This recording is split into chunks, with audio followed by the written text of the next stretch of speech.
I'll go for bowling. Why have you chosen to do bowling first? To stop runs. To stop runs. Are there any changes to your side? Yes, there are changes. Okay. Good luck in the game this afternoon. Thank you. I'd like to speak to Melvin. Melvin, you've been asked to bat first. Is this something that you wanted to do? Yes. Okay. Why would you have wanted to bat first? Making batsman get some runs out of this wicket. Okay, so you want to post a defendable score. Yes. Are there any changes to your side? Yes, Tanya is staying out, and then Imelda is coming in. Okay. Good luck in the game. Thank you. From the center this afternoon, Malawi have won the toss and have elected to bowl first. I was shouting Marion. I thought Marion is from Seayo, so now I'm seeing Marion from your team. So I was Please join. One of you this side.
2020 Cricket World Cup qualifier for Africa Division 2. With me is Davis Karashani and Innocent Ndaula, and myself, Naomi, being in the commentary box.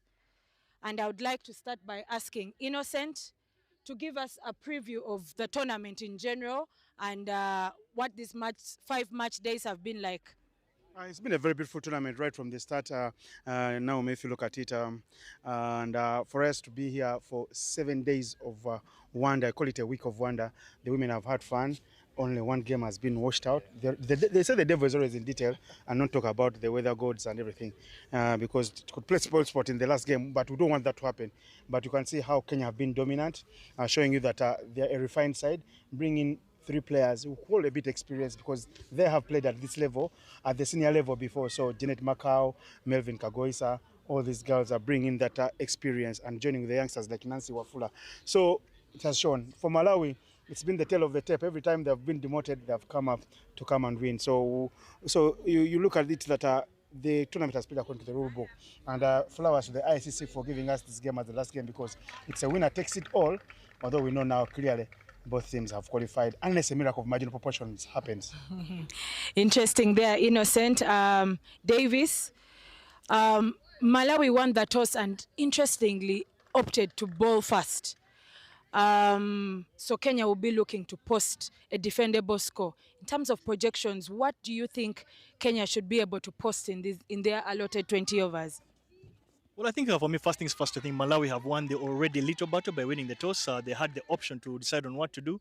Interesting that they opted to actually choose to bowl first, especially in a game that is really looking like an out-and-out final. Winner takes it all in this particular one. So you would have felt that maybe for them, they have looked at it on the flip side and felt that if they can find a way of restricting maybe this very strong Kenyan side to anything around that 78-run mark, they feel they should have enough in their batting lineup to actually chase that down. We've seen how destructive they've been, especially when they're chasing down little totals. So they'll be hoping for that kind of fortune, especially in this particular final. But it's that kind of day whereby the weather is fantastic. I thought the wicket has played magnificently well, so kudos to the ground staff. And it has come down to the final less than 3 hours on determining who is going to win this particular trophy. Okay. Thank you, Davis. Innocent, what has been the history like between these two teams, Kenya and Malawi? I can tell you a small storyline here. Many people don't believe it, but I tell you what, Malawi have done a hat-trick on Kenya already. During the 2022 qualifier, Malawi won in the round robin stage and also beat Kenya in the final at this level. And I tell you, at the Division 1, when the two teams got relegated, Malawi were not the last. Kenya were the last. Malawi beat Kenya again. So the storyline is, will it be 4th time lucky? If you were lucky ever meant anything in the English dictionary for Malawi, or will Kenya get the monkey off their back? So the history, not on Kenya's side, but Kenya looked very, very vicious, incisive, and in imperious form in this tournament. So it's very hard to call this one. I'd rather stay on the fence like many times I do. Kenya has looked aggressive and very focused in this tournament, and we expect a good game this afternoon. Davis, just to wrap up our preview, speak to us about the outstanding players in these two teams, who to look out for as we watch and follow this final game this afternoon. I think really without missing my ones yet again, I think the two sides are very well led and not just by leaders, but actually performers for their side. On the flip side, you see, when you look at Kenya led by Melvin Kagoisa, who's been fantastic both with bat and ball in hand. On the other side, Malawi are led by a very young but very enthusiastic and a massive performer in Flavor. So it's good to see that the captains are not only tossing the coin out there, but they're actually leading by example. So for me, those are the key players and the players that will actually have a big say in determining the direction of this particular match. Interesting insights there. And at the toss, both of them actually, Kenya was asked to bat first, which is what they wanted to do, and Malawi chose to bowl first, which is actually what they wanted to do. That is a very good sign from the daggers of the Kenyans because Maurice Ouma and Margaret Banja, two loyal servants of the game in Kenya, clearly know what it means to get runs in a game that looks like a final. And for Malawi, very much younger than the Kenyan outfit, although it's an under-19 level cricket, but they know they want to do what they do best first, so they can give themselves a chance. And they've done that very well. You look in that squad there, Sifui Frank, Angela Lumbe, the other day carried her bat.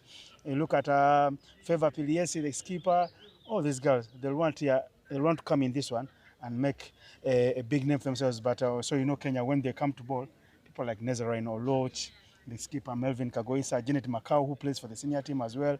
They will also Mariana want, Joy. yeah, so they will want to come and do very well. Okay, so that kind of sums up our preview for this final match. Kenya playing Malawi. Please stay tuned for the commentary and the match starting in the next 20 minutes.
Good afternoon, ladies and gentlemen, watching us from wherever you are in the world.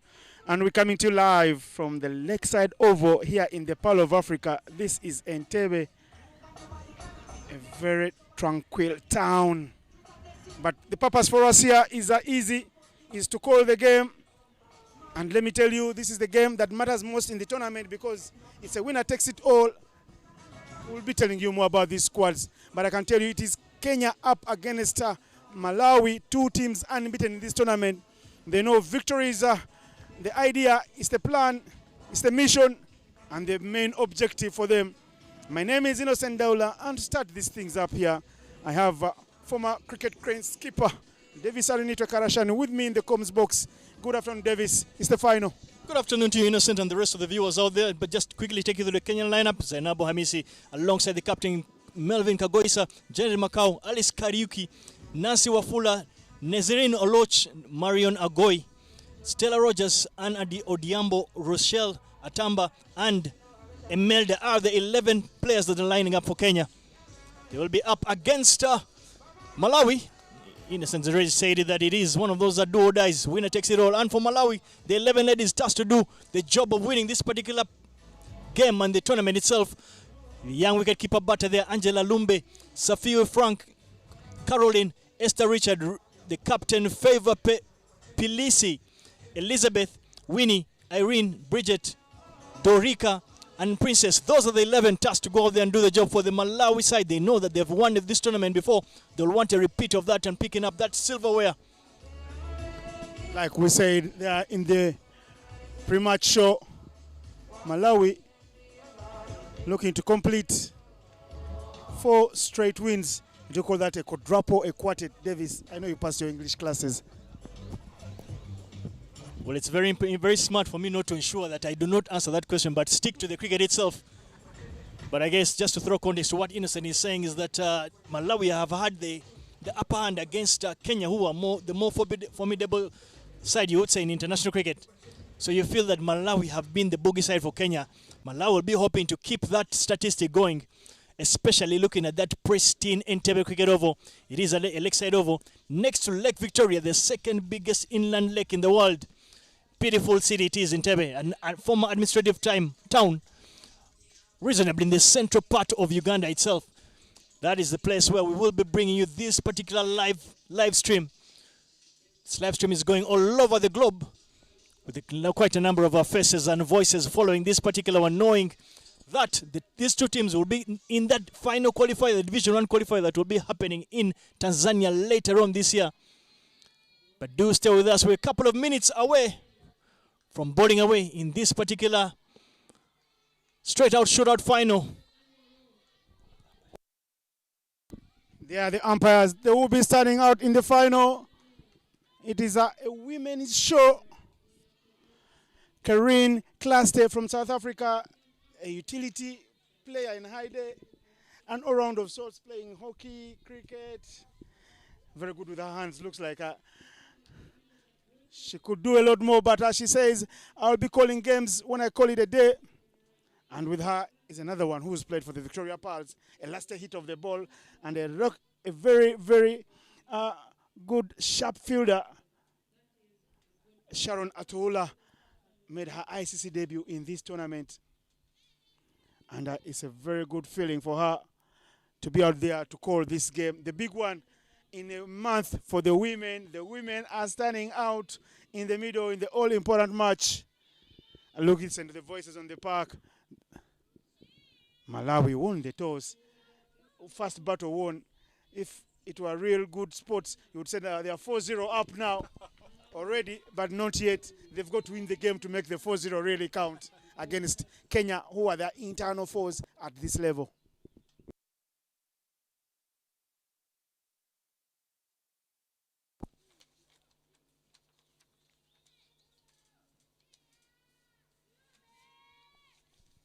Well, as the Malawi Symphony yet again takes center stage, it's great to see and great to hear them find their voices already out there in the field.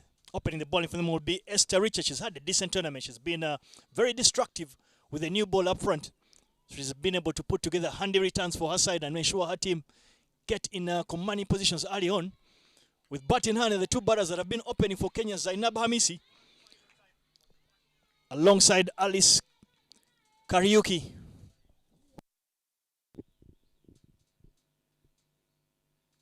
Half tracker to start things up there. Not what the doctor ordered for team Malawi. Esther Richard, she's been amongst the wickets in this tournament. She would love to end on high and catch up there with Teresa Tommy, who came in the morning and picked wickets for fun. Listen to that noise on the park. Beautiful sounds, all soprano. Straight and fall. The straight bat from the Kenyan batter.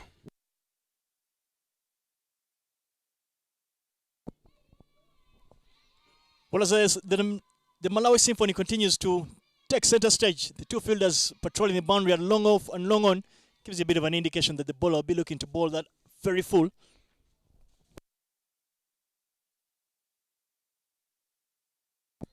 Well, over correction there from the young Esther Richard. This time gets a line straight enough.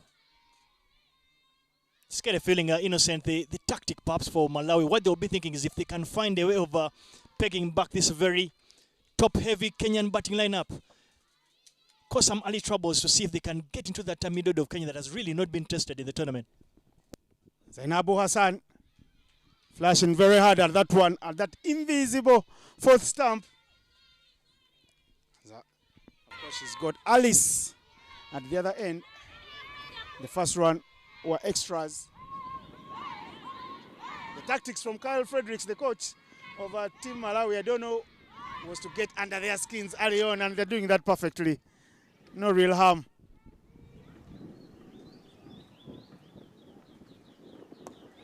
Another one straight and full. I felt those look like they're in the zone. Maybe should hit through the line. Davis, you're the analyst. Tell me more about what the tactics should be here for Kenya. Well, yeah, when you're looking at it from here, it appears like it's a little bit tired on the fuller side, but I think for me it's great tactics from Malawi that, again, as I mentioned earlier, it's the two fielders down there on the boundary who are at long off and long on, so regardless of how full it is, she has protection there. For me, I like that line because it allows the bowler bring in that ball dismissal and together with the LBW bowling option. The little misfield there gives them the first few runs off the bat. Yeah, they need to be sharper there in the field. Zainabu Hassan off the mark. Hamisi, not Hassan. She's been getting runs this tournament, and I feel that she's the better keeper. But in the other games, Nancy Wafula has been keeping. She started up day one, keeping wickets.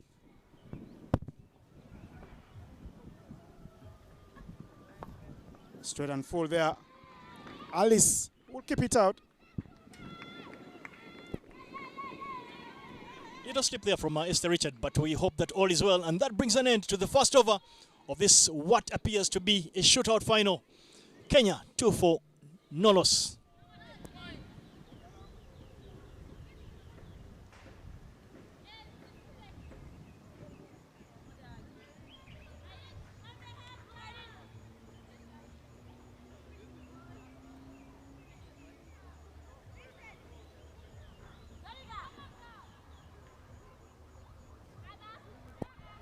Well, opening the bowling for Malawi from that airport end is Winnie Matambwa. It's been decent as well in the tournament. It's been one of those finds. Feel for Malawi. Again, we mentioned earlier that these two teams have not lost a game, so this particular game, it's not just a trophy that is on the line, but more importantly, bragging rights.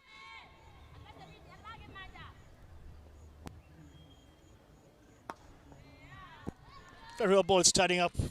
First up there, yet again, it's the long off and the long on fielders that are patrolling that boundary. That gives you a bit of an indication, Innocent, that the bowlers are not looking to bowl anything short, so that they bring in those square boundaries. They will be looking to bowl very full to bring out the dismissals of bold and LBW, especially when you look at where the batters take guard. They literally take an off-stump guard. Good one, but straight in the feet, chance for a run out. She was off her feet very quickly there, Alice. It is Zainabu Hamisi that was struggling to come through because she played that one on the back foot. and held the pose for a moment, trying to look whether the ball had nutmegged the fielder.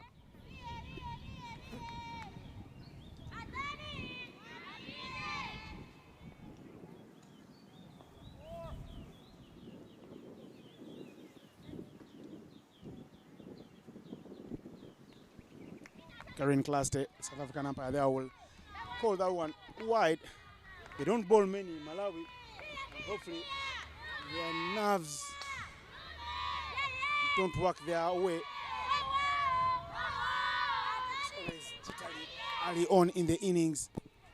Well, speaking about Malawi, of course, we know that this particular week, their captain of the men's side, Mozaib Ali, called it quits. He's had a fantastic career of sorts. Finally hung his boots up. So you feel that Malawi is one of those South African nations that have played cricket for a while. They've just not had enough in terms of making inroads into international cricket, particularly African cricket. But you feel in the last perhaps 2 to 3 years, they've done decently well, both with men and women's cricket. They'll be hoping to continue on that kind of trajectory. Again, full and straight. No runs on offer there. Of course, Mozambique there calling it quits at the age of 41. Mozam Ali Beg. He bowled some good off breaks. Very wily skipper, also, and very affable. He ends his career with 457 T20I runs, high score of 74. And with the ball. With the ball, Mozam Ali Beg there, finishing up with 68 wickets from 43 bowling innings. A best bowling figures of 6 for 9. I tell you what, he picked up 5 wicket hauls 3 times and 4 wicket hauls 2 times. Handy player, very handy player. I mean, just to add to that, Innocent, I think he has the record for the best bowling figures for a T20 international captain. So you think he's had a tremendous output and impact on he's left a massive footprint on Malawi cricket. We wish him the very, very best of his time off the cricket oval. Davis, I know you love the numbers, and I can tell you he's also the 4th best amongst the strike rates in an innings at 2.2. So Mozam Ali Beg, rest well, but rest well, skipper. Well, back to the cricket here in this particular final of sorts. A dot ball to wrap that off, and it is 5 for no loss after 2. That is the end of the over number 2. The score is 5 for no loss.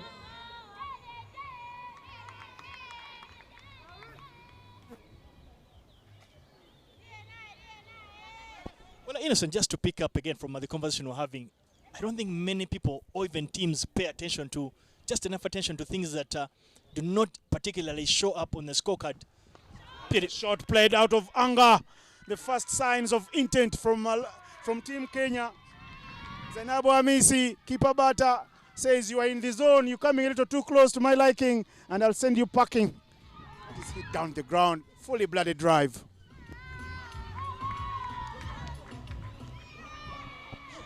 Swing of that replay, right under her nose. Very full delivery. She gets that front foot out of the way and hits it the safest place on the cricket field, right into the screen.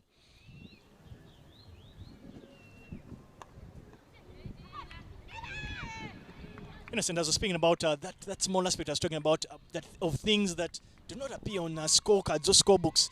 But when you listen to what is happening here at the Entebbe Oval, the amount of effort and the contribution that youngster Angela, wicketkeeper, is putting in, not just with gloves in hand, but she appears to be the leader of the Malawi Symphony that is looking to encourage the bowlers and the fielders as they go around with their paces.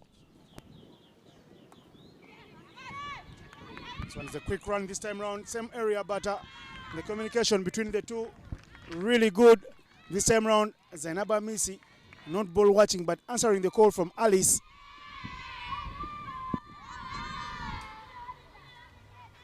Alice Karaoke.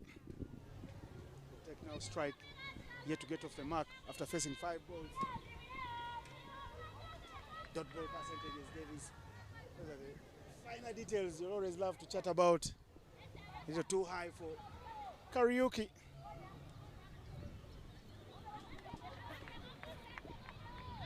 Running their mind that, I think it's key for Kenya to ensure that they simply just get out of this power play decently. to try and get to that 90, 100 run mark.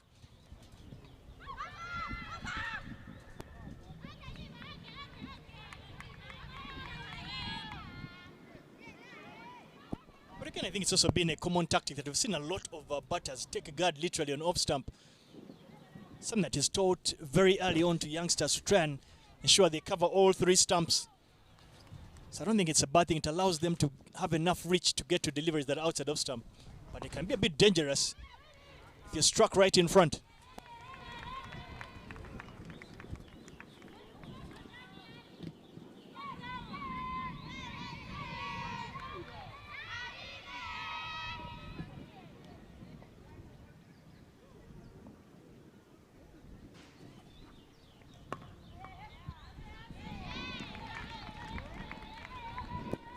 Great stuff there, back-to-back dot balls from Esther Richard. Mixed bit of ownership. Unfortunately, she was hit for a boundary early on in the over, but she completes that one, and Kenya finds themselves at 10 for no loss after 3.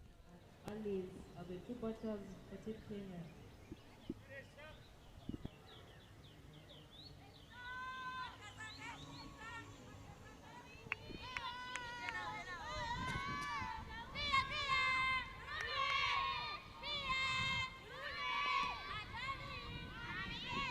Esther Richard out of the attack.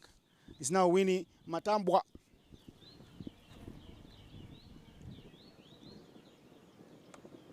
Sweet connection there from Hamisi Zainab. That will be a second boundary and second for Kenya. Just helping it along nicely. Says you are straying away, overcompensating. I'll guide you all the way to the boundary. That's where you belong.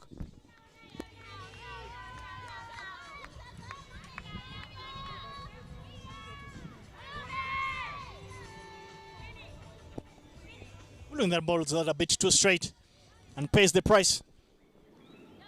Yet again, bringing to you the value of our partnerships, whereas Zainab Hamisi seems to be cruising as she seems to have found her range on the other end. Alice Kariuki is yet to get out of first gear.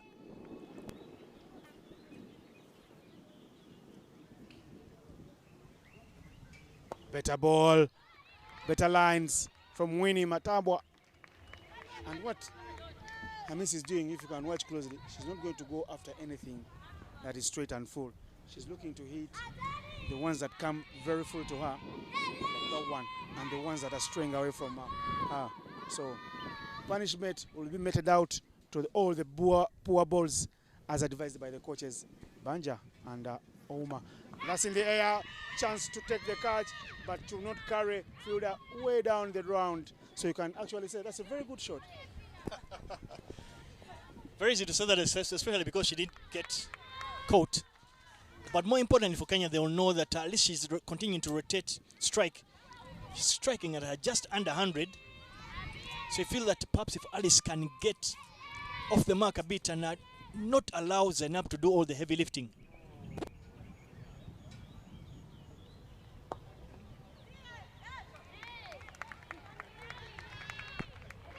Good response here from Winnie. Finally gets a dot ball after a bit of a mixed start to that over.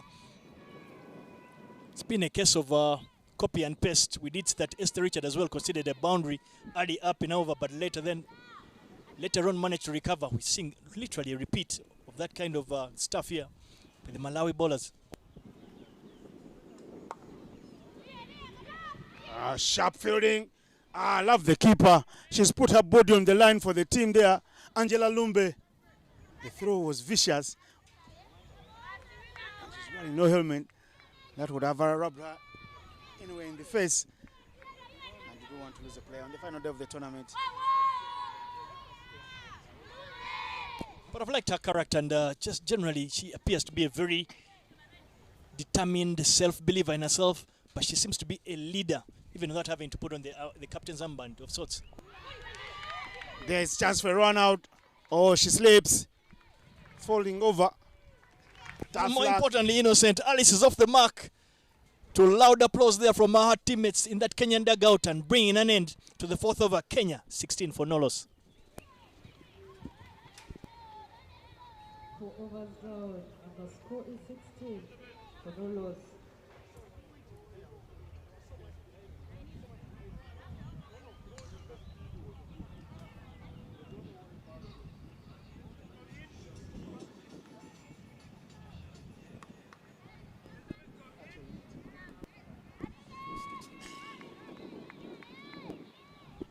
Briefly there, the Kenyan dugout in our frame. They're watching and following closely. Melvin Kago is also in that picture. She's the danger woman. There is the Kenyan dugout.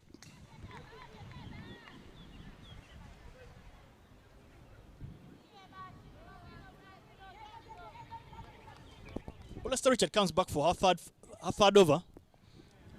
Bit of strange tactics, especially because you think about the length or the depth, how far this game will go. Run out opportunity. Goes begging there. But you feel innocent for me bowling one of their better bowlers early on. You feel like they have gone with the front-loading tactic, which sometimes can be very dangerous and risky, especially at the back end of the inning, against a team that has a very long batting lineup. Well, I can tell you, it's what has worked for them. And I think Coach Carl Fredericks is not a tinker man. So love to, if it ain't broken, don't fix it. Well, if that was the case, Innocent, I'll tell you a thing or two. Sanju Samson would have made it back into the India lineup, and we all know what he did in terms of his contribution to that final win in the tournament itself. I'll tell you something also about that Indian lineup. Something was broken from the start of the tournament, never fixed in Abhishek Sharma. And Chakravan Varun. Leading bowler of in the rankings, and having one bad tournament doesn't make him a poor bowler. In the same vein, really, having a bit of a lackluster start to a tournament did not make Abhishek the worst batter in the world. The air, chance for a catch, won't carry. Not really a big chance, but it's Winnie Matambwa. Innocent. Some bowling duties there. Has to take the catch. She couldn't produce the miracle that was desired. Listen, I don't know if you're keeping your eye or your ear on what was happening in that auction of the 100. It's good to see Sophie Devine, the former New Zealand captain, I think, and Beth Money, that Australian wicketkeeper, the utility keeper batter. I think they went for the highest prices in that auction. Great to see women's cricket go to that kind of commercial value.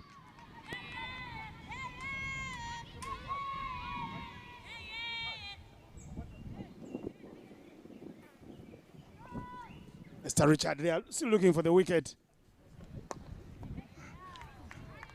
Hit for a boundary earlier on. Esther Richard's numbers do tell a very big story. We'll come back with those stories, but let's wrap up the over now. 3 gone, 18 without loss. 5 gone, I beg your pardon. 18 without loss.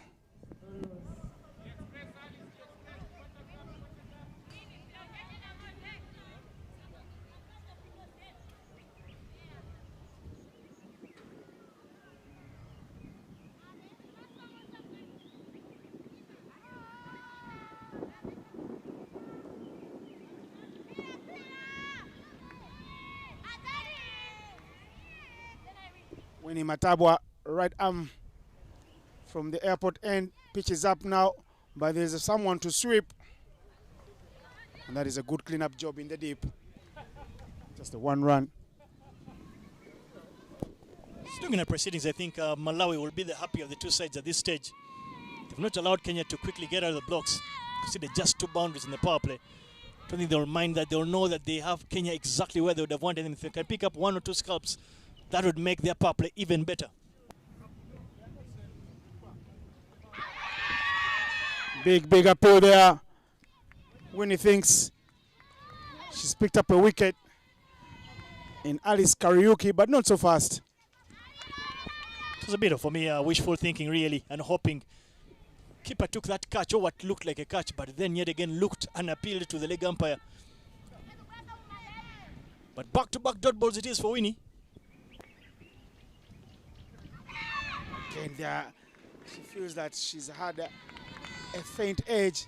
Karen Cluster says, wait a minute, there is nothing there.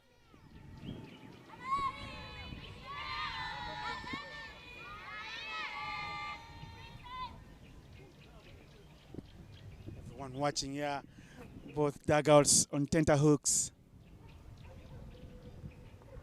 Again, the bad ball.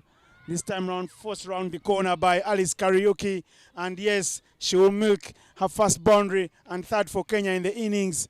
Welcome runs for Kenya here as the power play wraps up in a minute. 23 without loss now. The 5.4. Winning in your frame there, unfortunately for bowling that a bit too straight. Easily drifting down the leg side, and there was a chase on there for the fielder, put in a valiant effort. But the fielder could only come in a very close second, and allowing Alice literally break the shackles and pick up her first boundary. Slight break in play there. But it's been a strange tactic yet again. You feel again that Malawi have entirely front-loaded. Their opening bowlers have both bowled 3 overs each, leaving a lot of work for the rest of the bowling unit. Nothing whatsoever on that one. They're moving at a slightly, say, 4 per over. I don't know which dugout would rather be, Davis. Here in the power play, no wicket down, or the 23 runs you've given away only, which is also looks economical.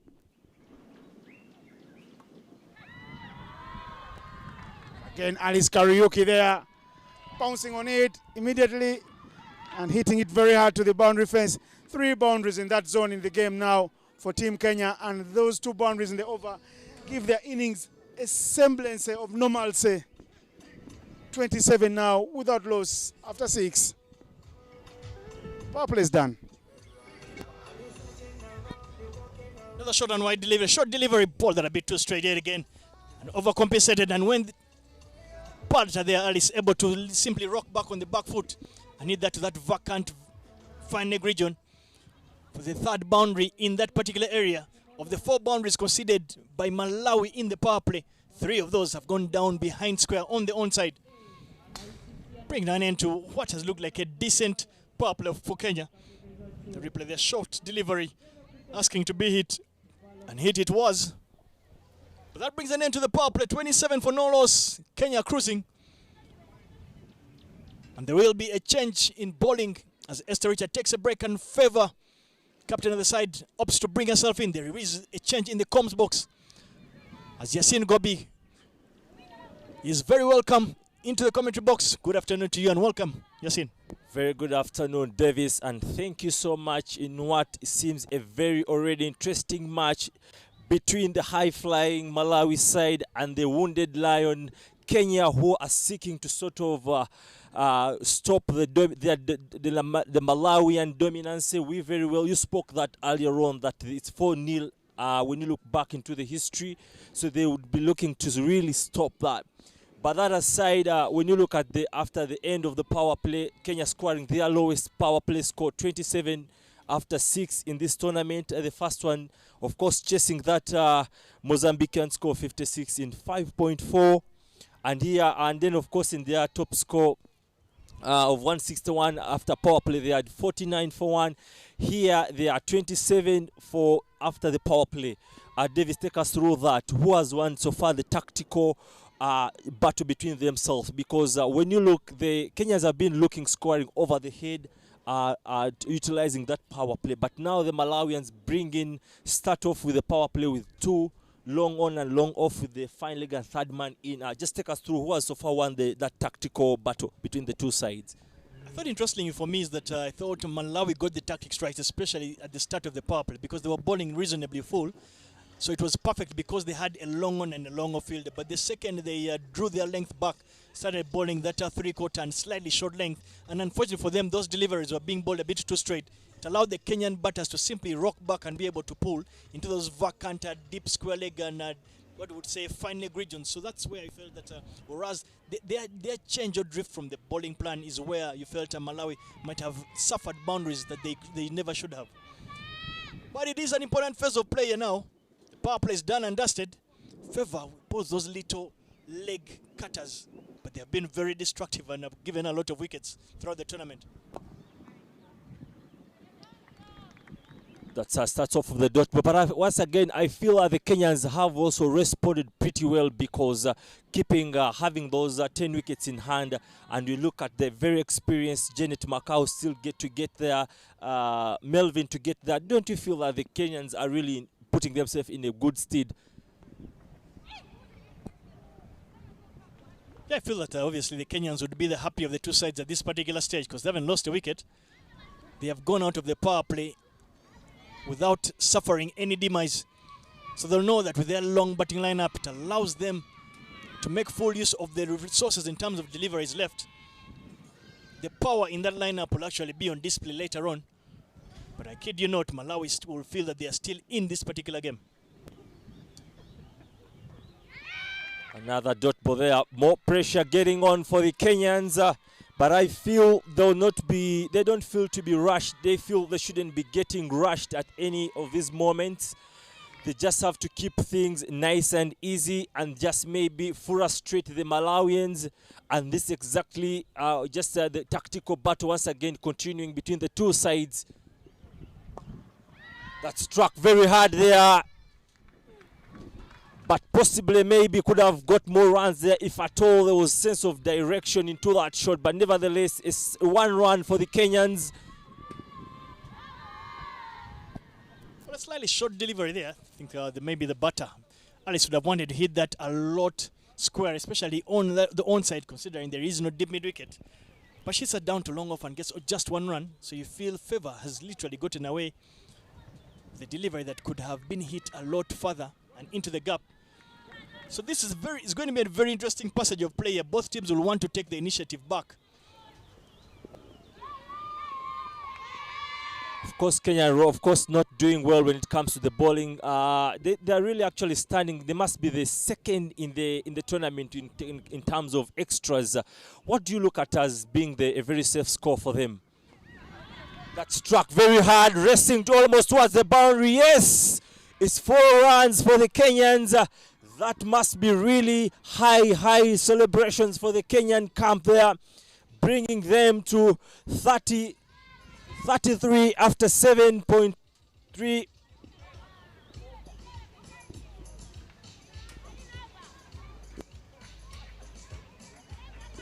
That bringing them to 33 after 7 for no loss. The replay there, slightly short delivery this time round. Last time round she did get away with a short delivery. This time, unfortunately for her, that was hit straight into the screen, allowing the Kenyans to pick up yet another boundary. The Kenyan openers are cruising here. They are setting their team up for a big score in what is looking like a final where a winner will take all.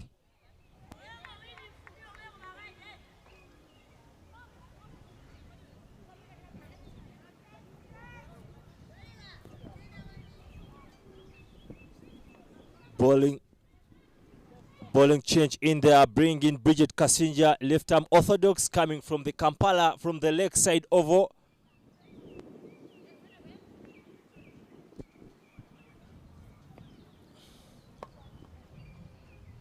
Not forgetting that she picked up the Player of the Match award in the first match. So does that sort of bring, could it also have her bring on that impact into this particular game? But that's for us to watch as the game keeps going on.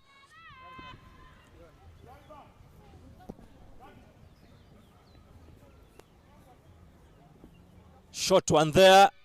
But again, a vertical bat from the Kenyan there, and of course a dot ball. Davis Karashani, Kenya has not really been bowling pretty nicely through the tournament. They must be the second side with the most extras in the tournament. What looks like a safe score for them? Well, considering the start they've gotten today, I feel like they would not want to get anything less than that 110 mark. But I wanted to take you slightly back. I feel that Malawi appear to be in a little bit of a spot of bother because you feel like their bowling blueprint that they've had and that has been successful for them throughout the tournament is being put to some difficult questions at this stage. That at this point they're asking themselves to get Bridget into the bowling attack, but also they're asking her to pick wickets because they know that they are slightly behind the 8 ball. But Bridget has been one of their leading wicket takers, so they need her to be able to produce some magic to allow them at least to break this opening stand and give Malawi a bit of a chance of holding back this Kenyan onslaught. Does that credit go back to the Kenyans with how they've really responded to the situation? I think so. I think for me, the Kenyans have remained very calm and collected in their approach. They have not gone attempting to chase bad balls that were never there. They just simply waited for the bad balls, and fortunately for them, they have been able to put those bad balls away. So you feel that the Kenyans at this particular stage have ticked a lot more boxes especially in what is going to be a winner-take-all kind of game. With the partnership between Alisi Kariuki and Zainab Hamisi continuing to swell right now, clocking into at 30 runs. I feel this is seeming to be a match-turning partnership between these two openers, Zainab Hamisi alongside Alisi. Of course, Zainab proving this one, maybe to go for the runs, and Alisi proving the anchor of the innings at the moment with an 11 of 25 balls.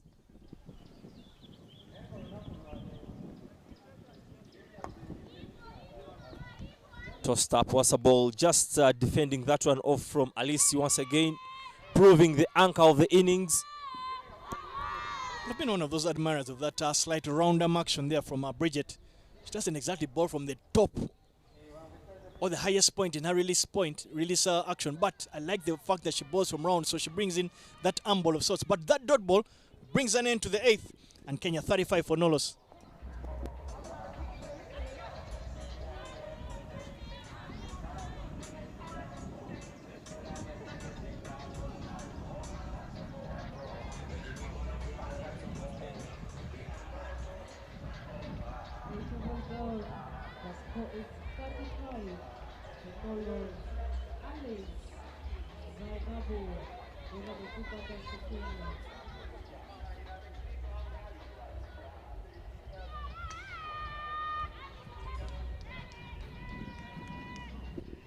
Finally, and once again, our favor continues from the golf clubhouse, and they must be really, of course, they must be really putting under a lot of pressure, the Malawians, as their earlier tactics of wanting those early breakthroughs hasn't yet paid off. But once again, a single there for the Kenyans. In the meanwhile, that brings the princess into the comms box, the face of the tournament, Naomi Kayondo. Good afternoon and welcome today, and what's your take on the proceedings so far? Good afternoon, Yasin. It's nice to be back to the comms box. Well, these first 8 overs have been, in my opinion, a phase that has been taken over by Kenya, solely because they have not lost a wicket and have continued to score in those, top 8 overs. Malawi has presented their fast bowlers, their best bowlers first, and they've still not gotten a chance to break through. But they hope that the captain and the remaining bowlers can get that much needed breakthrough.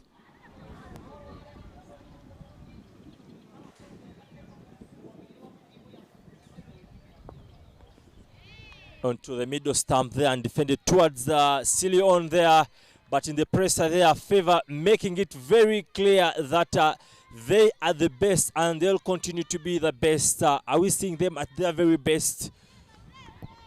Yes, we are seeing Malawi put forward their best foot, and even at the toss, she comfortably mentioned that they wanted to bowl first because it is their strength. And I feel that they are making that much effort to, bowl tight and keep the Kenyans a bit silent. It has not gone their way, but that's a kind of belief that they carry. The other thing that Favor has talked about is that belief in themselves. As you have seen, they don't have a wicket yet. They've not picked one yet. But the symphony, the cheering is not getting any quieter. They have kept, encouraging each other right from ball one, even when after 8.4 overs, they have not broken through. Huge credit should go to those the Malawian national team male players there, of course, who have done a lot of volunteering to see that they give back to the under-19 girls. But that's a wide one, struck at it, but nothing for that. Of course, even the assistant coach being enough is a current national team player for the Malawians. The current coach, Frederick, coming in 2 weeks. I believe they've done 2 weeks before they get to the tournament. They've done a pretty good job. But Favor continues there with the score at 37 after 8.5. Tossed up there. And of course, Alisi continuing to do the anchoring there. 11 runs of 31 bringing us to the end of the over. Score reading 37 for 9 after 9.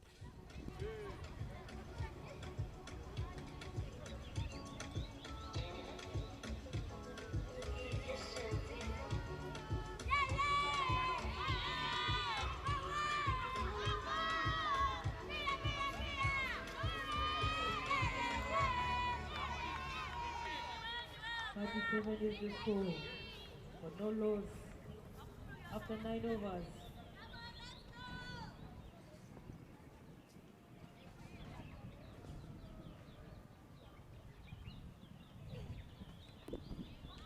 Another extra there. The Malawians sort of losing their groove after that very strong start. I feel maybe possibly they've been frustrated that they've not got that breakthrough that they had actually initially anticipated for.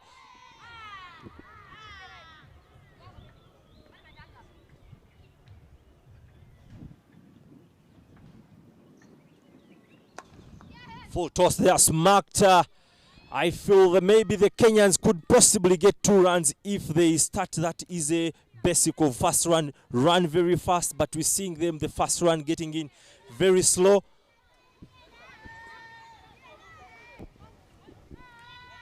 Bridget, into that bowling attack from the airport end side, we've seen her also pick a player of the match award.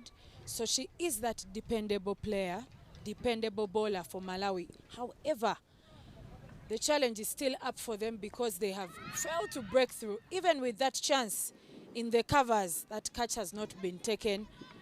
The energies look like they're starting to drop just a little, but Malawi know that they have a lot of work to do if they want that win result at the end of this game.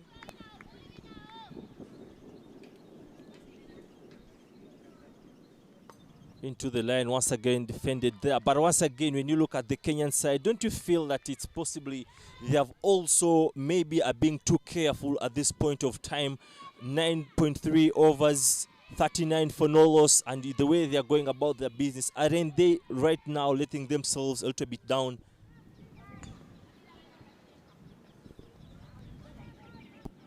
Operating at slightly under 4 runs and over. Not the kind of stats you would have wanted or expected, because there are those many wickets, you know, still in the dugout. I would want to see them start to accelerate in terms of scoring. Maybe not only trying to look for the boundaries, but also rotate the strike. Now start to look for the twos running harder that you had mentioned. I would expect that, you know, after 10, the score is a bit bigger than that. Well, that flicks off that first single once again. I'm really not seeing that. They should be reeling that fast to run pretty fast to sort of bring that pressure onto the Kenyan side. But that's not happening. Maybe they're still taking it nice and easy and a little careful. Hope it doesn't bite them at the end of it. But the noise and the singing continues for the Malawians on the cricket ground. Struck through the covers. There's no call for 2 runs that could be easily. Once again, at the late moment, there's a 2 runs there for the Kenyans, bringing them to 42 runs after 10 for no loss after 10 overs.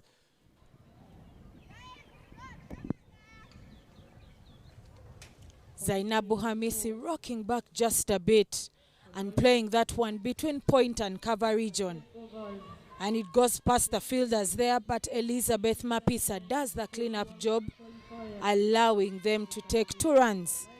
In the Kenyan dugout is Coach Morris, Margaret Banja, and the other players of the under-19 team, all just, you know, watching and following the proceedings keenly, because they know that after 10 overs, there's need to accelerate in the scoring of runs. Looking at those very fine yellows, commonly known as yellows, but here commonly, locally known as bogoya or sweet bananas. A very famous statement from the very famous sheikh from Zimbabwe, Mufti Menk, of course, saying that the sweetest that are around the world. So anyways, favors continues from the golf course clubhouse end, tossed up there. But once again, the Kenyans not seeming to sort of put on that aggression. Now, what does that mean with that score? 42 after 10.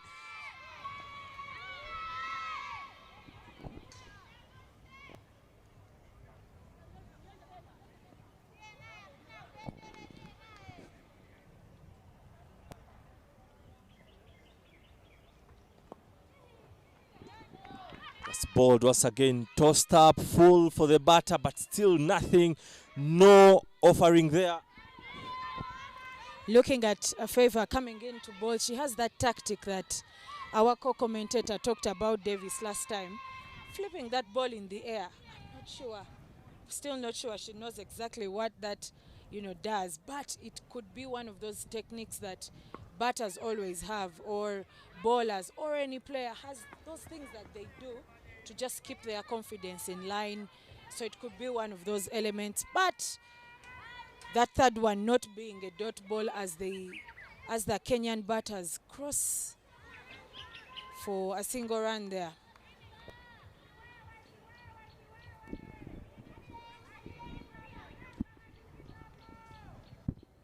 The chanting continues for the Malawians.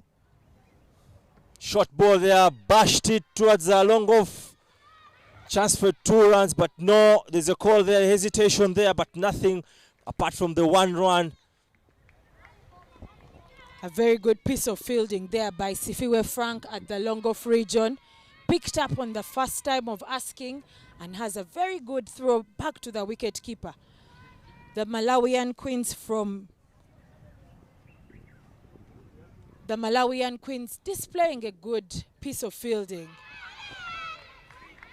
Short ball, swung very hard, but nothing for Alice Kariuki right now, cruising at 13 runs off a mammoth 40 balls. Isn't that a wastage for the innings? Well, Alice has definitely eaten up quite a lot of balls, but one of the things that she has done is to hold her side of things. But holding her side of things, holding her side of the wicket to allow Zainabu to express herself more, because Zainabu now is at 24 of 25. But closing off the 11th over, Kenya are 44 for no loss.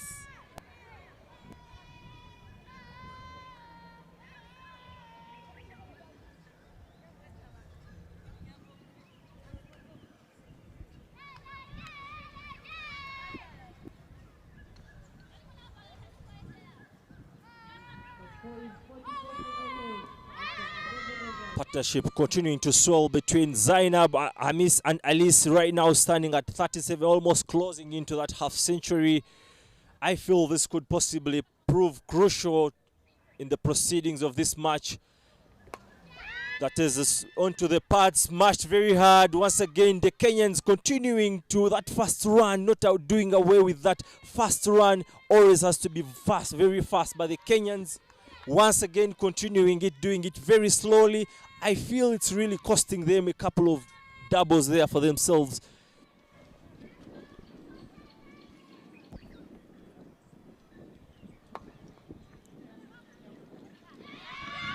Chance for a run there as the fielder at Silimidon just only guides the ball further away from the bowler. There was that attempt for her to, defend that ball that had been played. But with that pushing it away, allows them to take another single. Smash very hard once again, and a single for the Kenyans, with their score standing at 46 for no loss after 11.2, just operating below, just operating at 4 runs and over. Is that safe for the Kenyans moving forward? Well, the region is still quite balanced for them. The safety element, I feel they have not yet gotten to that run rate, that desired run rate. But there's need for acceleration. Zainabu being able to put out her front foot and giving herself room to play that one just past the bowler. Very good technique there on display. Bridget continuing probing the Kenyan batters there and creating more pressure for them. I feel there's going to be a lot of work for Melvin Kagoisa coming into that squad, but talk about her experience, you will be very assured that she could maybe make that difference in a couple of overs. But Bridget continues. Full toss, lower, dipping full toss, smash towards mid-wicket there. Single for themselves. Sifiwe Frank doing that clean-up job on the boundary. She's been consistent even the earlier over. So she's been doing a lot of work with fielding very well. And closing off the 10th over, Kenya are 48 for no loss.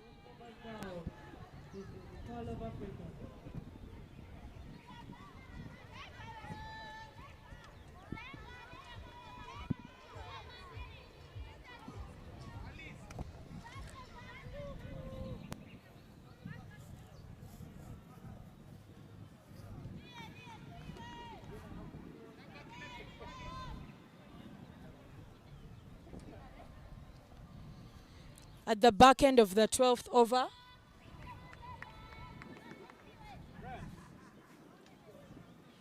Sifiwe Frank has been asked to bowl. She's been doing a lot with the fielding out there, especially on the boundary. She's been asked by her captain to come and do the bowling work for the team. But with that change from the golf course end, also brings a change in the comms box. I have been joined by Davis Karashani. Davis, good afternoon. And what do you make of those 4 or 5 overs that you were watching just from outside the comms box?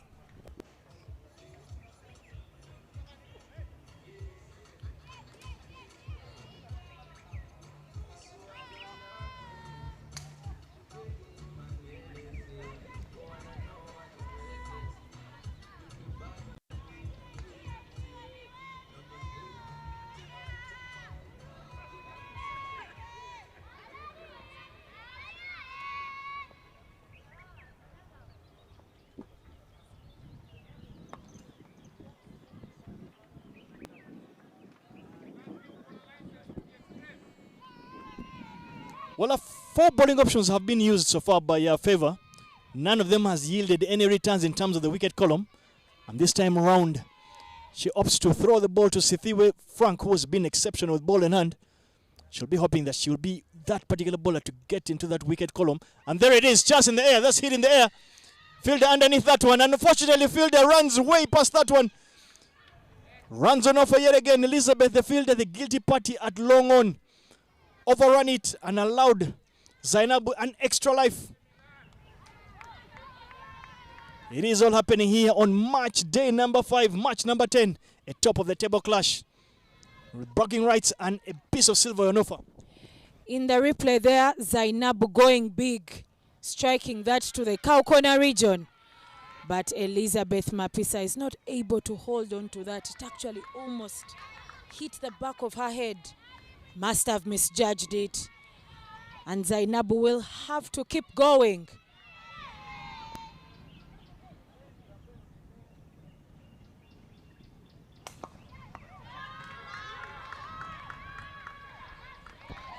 Plays this one on the ground again, still to Elizabeth's area.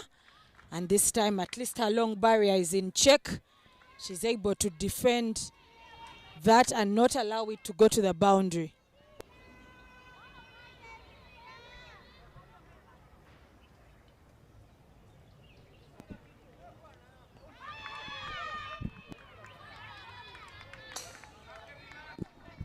Well, back to dot ball there to finish off the 13th. Kenya are 58 for no loss. 58 is the score. For no loss after 13 overs. This is ICC at the 2020 World Cup qualifiers.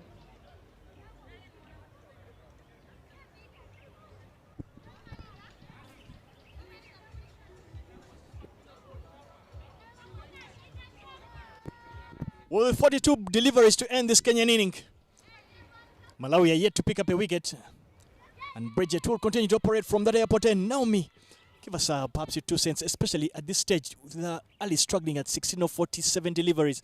At what particular stage, perhaps, do you think the Kenyan dugout to start to think about what has become a very common dismiss of sorts, that retiring of batters out, so that they give Melvin and perhaps the more able mid-order a chance to actually come out and use the 41 deliveries that are left. Well, Alice riding at 17 of 48 is starting to create, not starting to, has now created a sort of pressure in the Kenyan dugout because she's almost facing half the number of balls allotted to them at 48, 49 now. The pressure is there because they want to score as many runs as possible. So yes, I feel that either the coach should send out a message or ask her to step on it, step on that gas, give her the green light to get going. Just looking at your face, especially when you're speaking about stepping on that gas, that pedal, that accelerator pedal. You clearly seem to be saying that you'd want to see them switch gears and perhaps look to engage that gear, especially because there's just 40 deliveries left in the Kenyan inning. And considering the strength that they do have in that batting unit, they want to go harder. Now again, last evening, I think the 100 auction was on, and I know you're one of those that is a very big enthusiast of women's cricket. What did you make of it? Davis, my highlight was that that auction, that amount for which Danny Gibson went for. She went for £190,000. And as a local player, who has been, playing for England, but also not yet there at the level of players like... Run out opportunity it is. And this time round, Zainab Hamisi unfortunately gets herself run out. And Malawi pick up their first. Slight break in play there. Not too sure what is happening up there.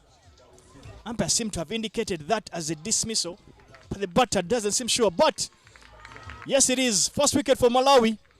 As Zainab, who has played a more than able hand, is dismissed for 31 of 32. She's done a good job. In the replay there, she strikes that to Silimidon, and before she gets back into the frame, back into the crease, that wicket has been disorganized by a good throw there from shot number 34, Esther Richard.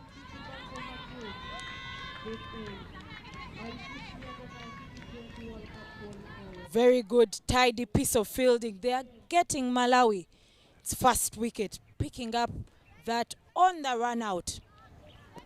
Let me just, before we return to that conversation about the 100 auction yesterday, in walks the Kenyan captain Melvin Kagoita, who flew and landed at that Entebbe International Airport with a massive reputation.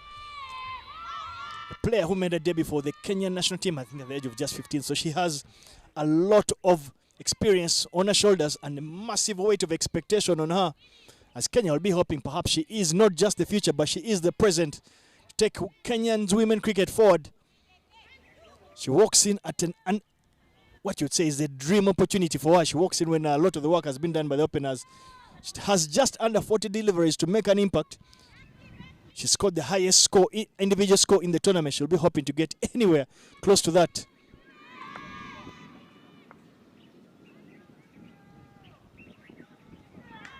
Starts off with a sweep shot, and fortunately for her, she gets just enough bat on it. Runs down to fine leg, and yes, yet again, the fielder only finishes second in that race, and Melvin Kagoita is underway. 4 off 1. What a way of getting out of the blocks. In the replay, delivered to that leg side region, and she guides it.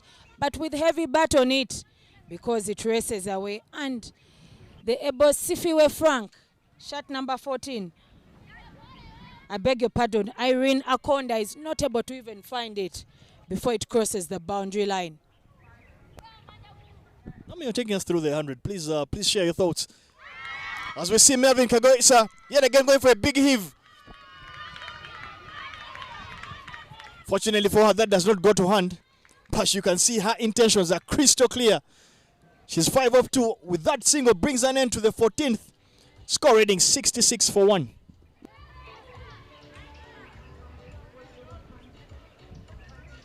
The replay.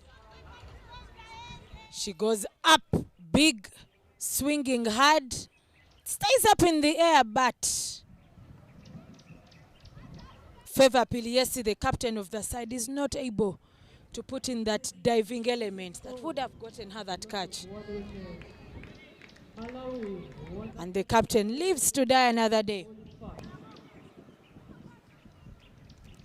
It's been about Brown, especially in that auction. Now, just take us through that before I continue to shower a lot of praise on the fantastic weather we've had through the tournament. It's been, it is match day number 5, but the weather has been fantastic. We continue to thank the cricket gods that the pristine condition of the Entebbe cricket oval has stayed intact as we come up to the final bend, really, not even final bend, but in the final stretch of the tournament. Interesting play out there of the auction. I was talking about Danny Gibson being bought for £190,000 by the Sunrisers Leeds. Let me just hold you there. Just how much ice cream would you buy with £190,000? Davis, I know you know that I love that ice cream, but this one for, you know, a domestic player and the caliber of player that Danny is, it speaks into the direction of women's cricket generally. Great strike there from Melvin Kagoisa. Hits that fantastically down the ground. Again, now her intent. She's walked in as a batter that means a lot of business. She'll know that she'd want to get her team to that 110, anywhere close to that 120 mark. The intentions are clear, and you can see that the intent from Melvin is starting to rub off on Alice. In your frame there, you can see the dugout of Malawi. They do not have that worried look. They feel that the score is not too far out of reach. They can pick up a couple of wickets here. They'll know that they're back in it.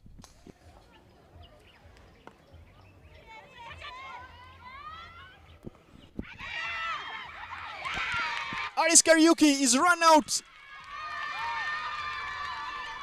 in unfashionable circumstances. That slight lazy return to her crease. She loses a wicket. I do not think the Kenyans will mind her losing a wicket, considering the pedestrian knock she's had, 17 of 51.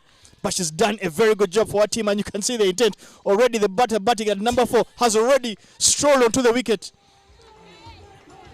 Davis strolled. She actually did have some mini sprint of sorts.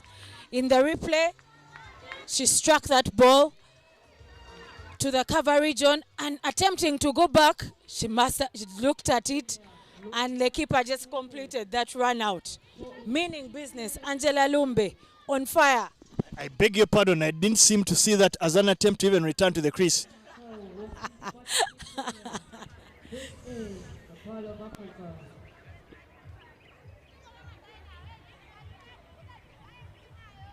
But in walks Janet, yet another seasoned campaigner in this particular tournament. Not this tournament, in this team. She plays for the Kenya national team. Quickly off the mark. You can see they quickly scamper through. They intend to turn 1 into 2, and they do exactly that. The fielder at long on did not even bother move an inch, allowing the fielder to run all the way from long off to crossover to keep that to just 2 runs. Little bit of sloppy there from Malawi. It's a very important passage of play here. They do not want to allow Kenya win this particular phase.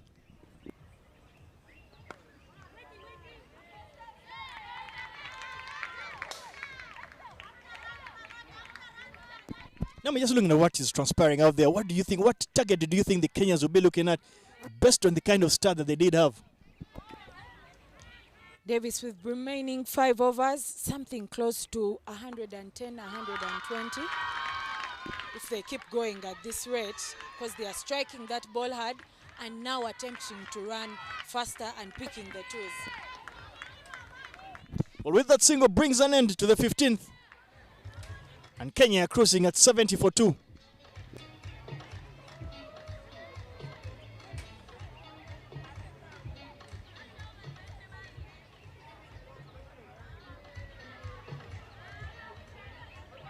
The score is 70 for 2 after 15 overs. Well, there is a bowling change from that airport end. Princess Shidatha is the bowler. It's been tasked to come on bowl with just 30 deliveries to end this particular inning of the Kenyans. I'd imagine the task for her will be if she can pick up 1 or 2 wickets here. You can see the batters, Naomi, out there. Very experienced batters for Kenya. They're out there, but you can see the intent that they have shown. They have shown that they want to up the tempo and switch gears.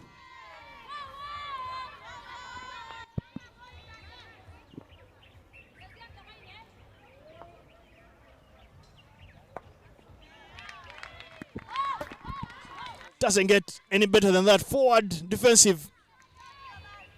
They're from Janet. Now when you look at the field, where do you think the boundary options, what boundary options do you think the two batters out there will probably be looking to pierce? Davis, if Janet is able to guide that just through gully region or let cut, I feel that Elizabeth has had a bad day already. Anything to the right or to the left of high would be a good boundary option because they've covered up the cover region, long on, long off, and that that deep square leg. So just here where Elizabeth is, because she looks worked up already. Very well struck there from Janet. This time gets one, she can pounce on, short delivery. Ball a bit too straight. And she hits that into that vacant fine leg region. And Princess is not bowling exactly what the captain would have wanted, and she's leaking runs. It's bowling on both sides of the wicket, already bowled wide on the offside. This time is punished by being hit down to fine leg for 4 runs. In your frame were the team from Sierra Leone who played that morning game and won. But in the replay, they struck very well, and it races very fast to the boundary, very, very fast. Now we spoke about the boundary option being this area around third man or short gully, you would say. Previously played under a coach who always used to say, any batsman who looks to hit the ball behind themselves is really no batter. So for me, when you look at the intent that the two batters have out there, you can see that they'll be wanting to, I would imagine, want to hit the ball either to deep mid-wicket, extra cover, hit the ball reasonably in front of them so that they can get as many runs as possible. You can see they've already upped the tempo.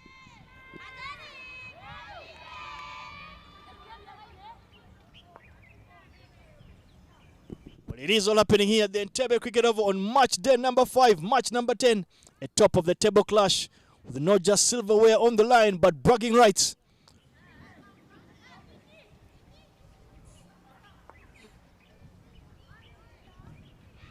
Yet again, balls down the leg side, and she is paying the price.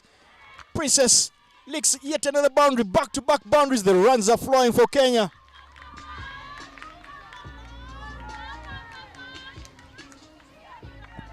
Princess, who has not bowled in this tournament so far, has been given that opportunity, but those deliveries going down the leg.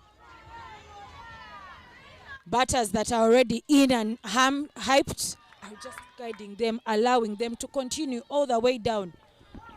It's great to see the two seasoned campaigners for Kenya out there doing the job for their team. They bring all the experience to the fore. Follows that, those are back-to-back boundaries with the dot ball. Now, the thing I've liked about Malawi, they have not lost their symphony. They've continued to at least look to encourage the fielders and bowlers. And that's what you want to see. You want to see youngsters enjoy themselves as they're out there on the field. Yes, Davis, they have continued to encourage each other. I think the captain stands out as that leader of the pack. You know, even when things seem to be going south for them, they're able to continue encouraging each other. Closing off the 16th over, Kenya are 69 for the loss of 2 wickets. With the remaining 4 overs, there'll be a change in the comms box. And Innocent Ndawula Omulangira will be joined by Ivan Sajabi in the comms box.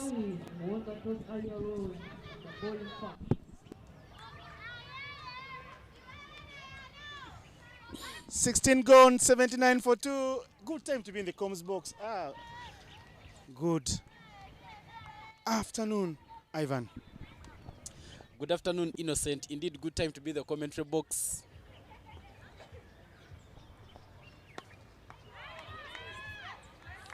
Melvin Kagoisa and Janet Macau have played for the senior team for Kenya Women. They have got a little job to do here, guide the young under-19 team across the line. Tell you what, Kenya looking to make sure their hat-trick, the wins from a hat-trick of losses to Malawi at this stage are not rubbed with more salt. Melvin trying to play touch and go. But Macau standing in the way for the young bowler. Sifiwe Frank not happy. Innocent, in that final of the Division 2 qualifier in 2024, Melvin Kagoitsa scored 56 of 37. She was the leading run scorer for Team Kenya in that game at a strike rate of 151.35. She'll be looking forward to making sure that she gets as many runs as she can for Team Kenya. And I think it's now time for Kenya to step up the gears. They already have 80 and not so many of us to play. So if they could wrap off this one very quickly and get to the 3-digit figures and stretch and get some little more runs, they have a chance. Because when you look at the other qualifier, Kenya wanted to celebrate bat first. They scored 109 for 8 in 20 overs, and Malawi managed to chase it down with 3 wickets to spare. So Kenya will be looking at getting slightly more than that, because Malawi will still believe that they have a chance. Kenya losing 2 quick wickets. The 2 openers, Tania and Zainabu, falling in quick succession, and Kenya is ready in the back foot. But runs are not the issue. The question is how many more can they get in these remaining overs, because Malawi has proved to be a very good bowling side. They are only bowling the good areas and making sure that they keep Kenya on that back foot. Hit straight in front. Umpire Sharon Atola not interested. Janet Macau Unfenya, 17 years old. She's played already 8 T20Is for Kenya. Women T20Is, a high score of 61 runs for her, and she's picked up 2 wickets already. You'll see her with the new ball as well. In her 8 games she's played, she's bowled in 4 innings and picked up 2 wickets for 45 runs. This bowling figures 1 for 8. That's Janet Macau for you. But it's the end of the over as you look at that final delivery where they were appealing, but it was drifting down the leg as it struck her pads. And she's safe. She won't be getting freebies from the umpires later in cricket. 82 for 2 after 17.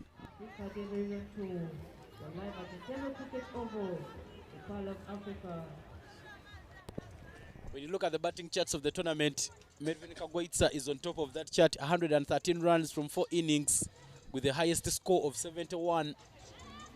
She has a strike rate of 117, but an average of 113. She's really been scoring runs for Team Kenya, and she will be hoping that she can carry on the same form. Janet Macau, not so many runs on her back, only 24 from 3 innings coming into this game, but she will be hoping that she can carry her bat through. Elizabeth Mapisa will be the bowling change, coming to bowl her first over from the airport end. 82 for 2 with just 3 overs to play in the innings. Put under pressure there. Hitting it there big, but not finding the gap. Melvin Kagoitsa already motoring on here in an innings. She's got 9 runs from 7 balls. That's a good strike rate. But it's the boundaries that matter for Kenya now. They like to see us score some boundaries, not just to play safe. Janet Macau Kenya has already motored on to 12 from 12. Full toss on offer. She drills it down the ground, but there is a fielder coming round it. And the stop is nice. An interesting field setup there for Elizabeth Mapisa. She is having long on and longer off right at the boundary. A deep square leg and extra cover. Just making sure that she closes out to the boundary options for Team Kenya.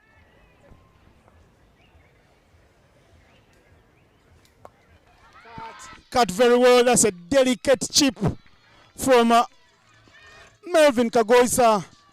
Another boundary to her name, her second of the day. The skipper is in good fine touch. When you look at that shot, Innocent, some good control there from the blade. She cuts it late. Look at that one there. Creates room and cuts it late just past the fielder point, squeezing it into the gap, and she manages to bring up the boundary. The fielder running in from extra cover could have only reached that point when the ball had already crossed on, and it's a welcoming boundary there for Team Kenya.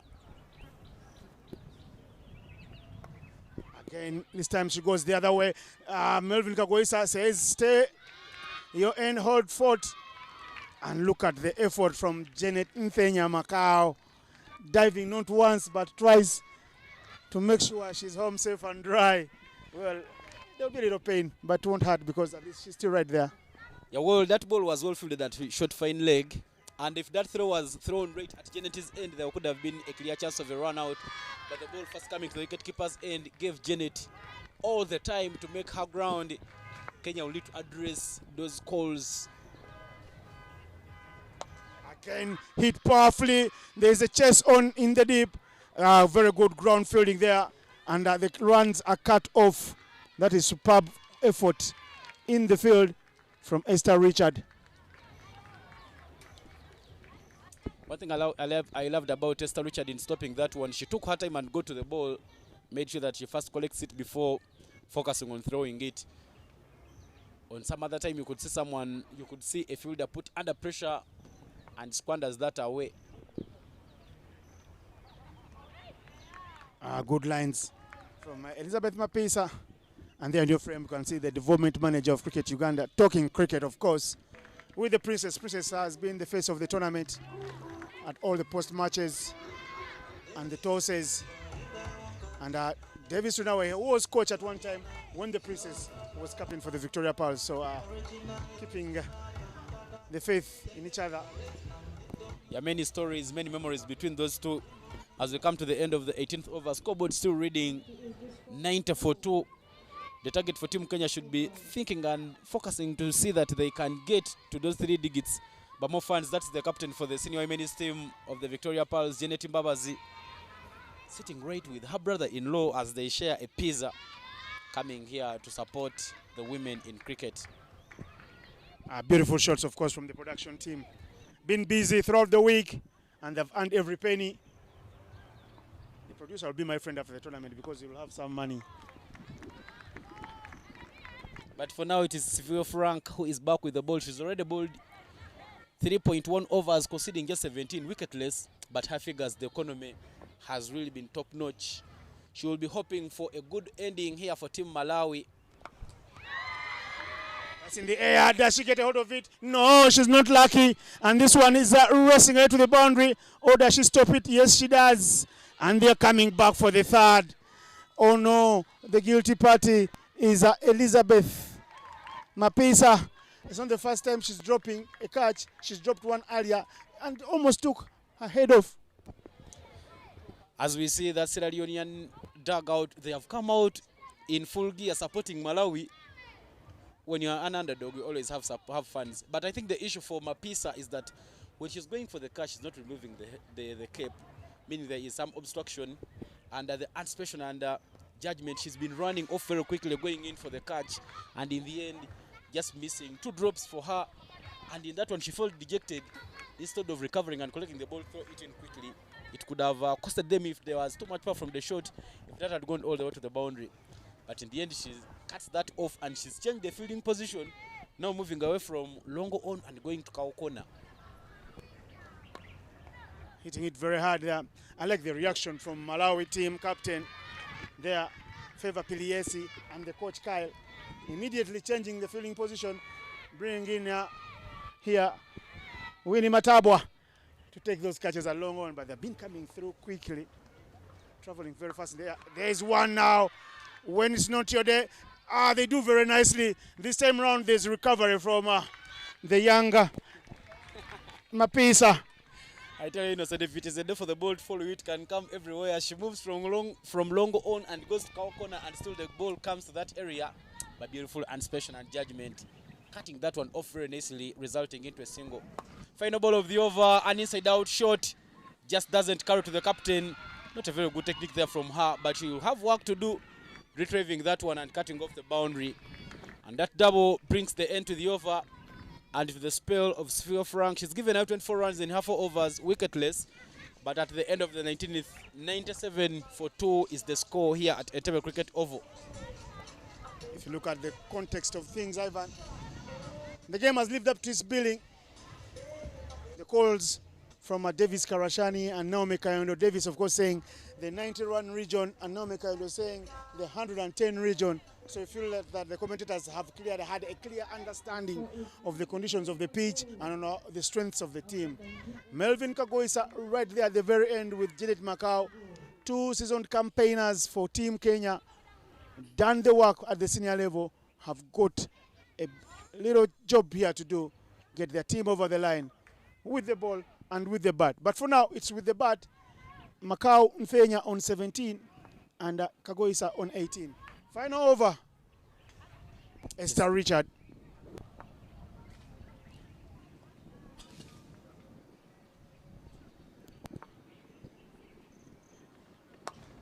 It's straight down the ground, but there will be protection right there.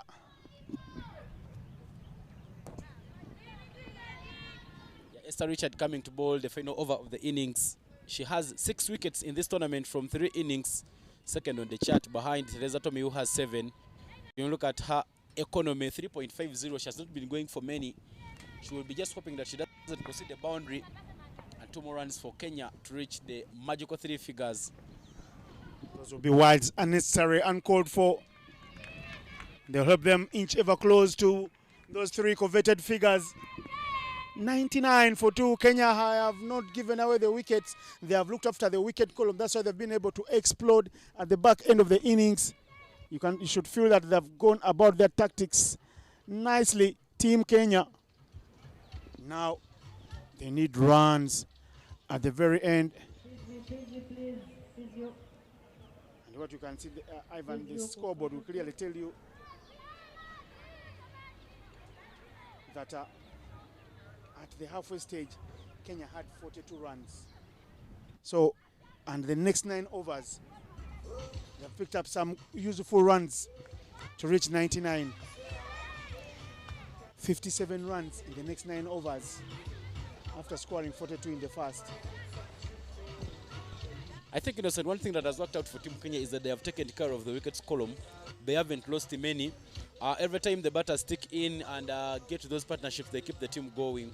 So they'll be just hoping that they can complete very nicely here.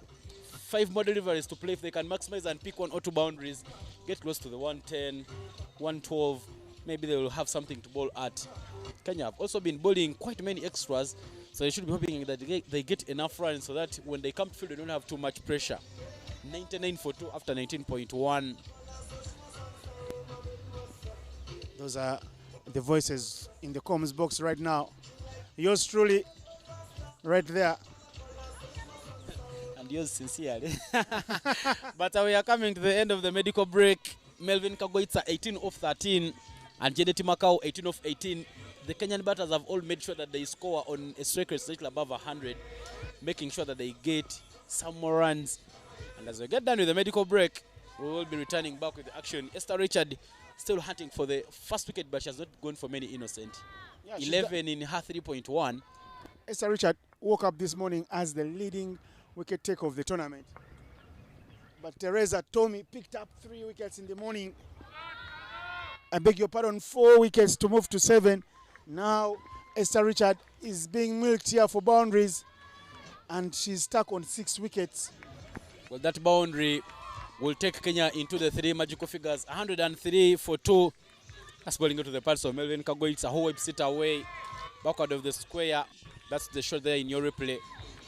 Just followed it with a blade and made sure that she scores that boundary past the deep square leg area. And you'll feel that the decision for Malawi to bowl fast might have worked out to the Kenyan way. They didn't lose so many wickets and have made sure that they get themselves to what you could feel that is the total they can bowl at. Yes, Esther Richard. Again, on the onside, Esther Richard trying to bowl into her body. There won't be 2 runs. Good fielding. A very fine effort in the deep. Esther Richard. Easily the best bowler in this bowling arsenal of Malawi. Malawi have kept their voices up. It's the final game of the tournament, and they're still very much alive. Up and over. That's a good shot in the gap. Does it roll to the boundary? A second boundary in the over. The chase on from the fielder, but Sefir Frank will only collect beyond the boundary ropes. I tell you, Kenya was looking to maximize in this over, and so far the over going the Kenyan way, but that's the replay. The ball was right in the slot, swinging through her blade. I love the swing by Janet Macau. She swung through and made sure that that one goes all the way to the fences, bring up another boundary. She goes hard again, but this time around doesn't get it into the gap, and it's a dot ball there for Esther Richard. A breather of sorts as she comes in for the final ball of the over. 11 runs in the over already. Hit down this time round, the cut, and Mouse chases on a desperate diving effort. But I tell you what, it's been all about Kenya.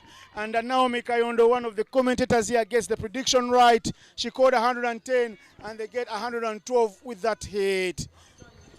What a shot there, just making sure that she hits it very, very wide of the square leg fielder, and she manages to send it to the boundary, a boundary mark at the end of the innings, and a very beautiful over for Team Kenya. 15 runs coming from the final over, and Kenya will end at 112 for 2. Innocent, I want to put you on the spot. It's 112. What Kenya would have deserved, would have wished to have as we come to the end of the innings. You're not putting me on the spot. You're actually asking me a very brilliant question here. And I can tell you what, Kenya will be happy with the 112 they have got. They would have loved more, but sometimes that law of Tom Sawyer, always asking for more, is never enough. The match summary. As we quickly get to the match summary, it's the ICC Under-19 Women's T20 World Cup Africa Division 2 qualifier happening here at Entebbe Cricket Oval. Final game of the tournament, last game, but it's a final of sorts because whoever wins here walks out as champions. It's Kenya up against Malawi. Malawi won the toss and opted to bowl first. Nabo Hamisi there for Kenya scored 31 of 32. Janeti Macau 26 of 21. Melvin Kagoitsa brought up her quick 23 of 15 balls. And the bowling charges there for team Malawi. Wicketless bowlers, but they were all economical. Mapisa Elizabeth going for 8 runs in her single over. Piliesi, the captain, bowled 3 overs, conceded just 10 runs. But he would fall to Malawi a bit because they've given away 15 extras, quite many in the course of the game. We'll take a short break and we will return with the second innings of this game.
Some good news for you from the ICC. Spectators are reminded that racist, homophobic or abusive conduct and language will not be tolerated and shall result in ejection from the venue and the imposition of other sanctions, including possible criminal prosecution. That is the message that we have for you this evening. Welcome to the second inning. Kenya playing Malawi this afternoon. This is the Ball of Africa. Welcome back for one final time on match day number 5, match number 10 of the ICC Africa Division 2 Women's Qualifier. A clash between the two sides that sit top of the log. Kenya up against Malawi. First things first, Malawi won the toss and elected to bowl first, allowing Kenya to get to that 112 run mark. And in response, Kenya will be hoping that they can make light work of Malawi, but we've seen Malawi have been extremely dominant with batting and especially chasing down totals. But my oh my, they have a mammoth task on hand.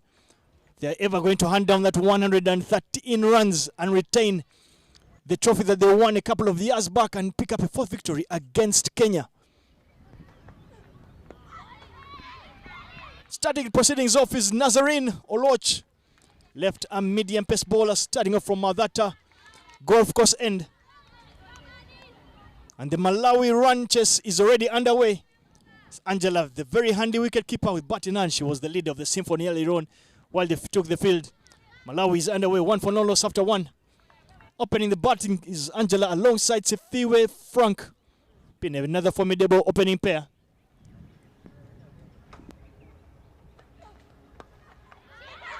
Yet again, they scamper through for a quick single. And they do get home and dry, nice and easy, looking like touch and go here. I'm not alone in the commentary box. I'm joined by Naomi Bajenda Kayondo. Naomi, good evening to you. And what do you reckon these ranches will be like? Davis, I reckon these ranches will be a thrilling encounter here. The Malawi Queens have showed a caliber of confidence in this tournament. Even when things didn't seem to go north for them, they've still held their nerve, and I believe that is what we are about to see.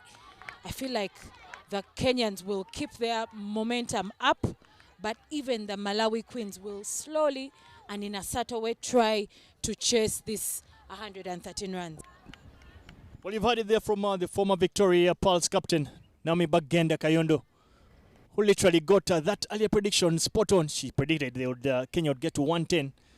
So 5 less or 5 more is reasonably close. So kudos to you first up. But as you rightly state, we should be in for a very, very close contest. Especially based on how well Malawi have been chasing down totals. But Kenya will know that if they can keep the Malawi openers quiet, they have themselves a chance of picking up the first piece of silverware.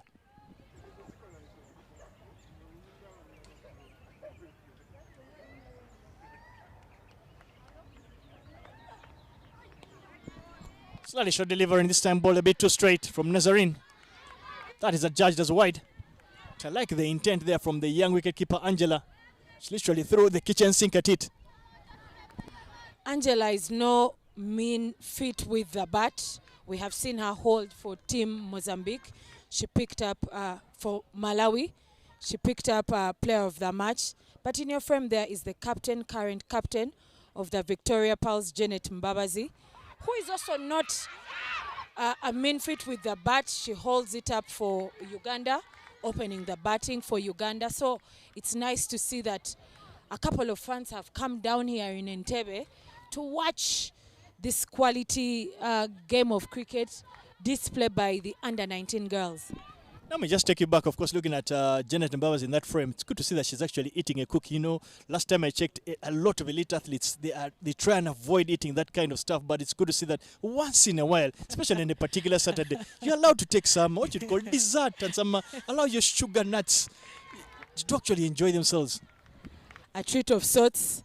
And you have Grace Mutiagaba there in the frame, level 3 coach, Davis Turinawe, the development manager. all enjoying the cricket here in Entebbe. It's nice to see that people have come down to watch and support. The Sierra Leone team is back after taking in their win this morning to also watch this final. And they've started to take sides. Well, it is 4 for no loss after 1.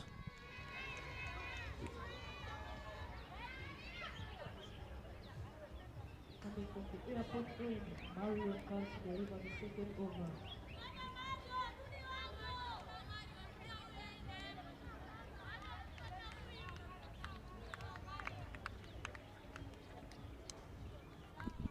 Well, opening the bowling for Kenya from that airport end is Marion Ajoy. It's good to see a combination of 2 left-arm fast bowlers opening the bowling for Kenya. Oh, and it's a bit sloppy down there by the field. That fine leg makes a total meal of it and allowing Malawi pick up their first boundary in their ranches.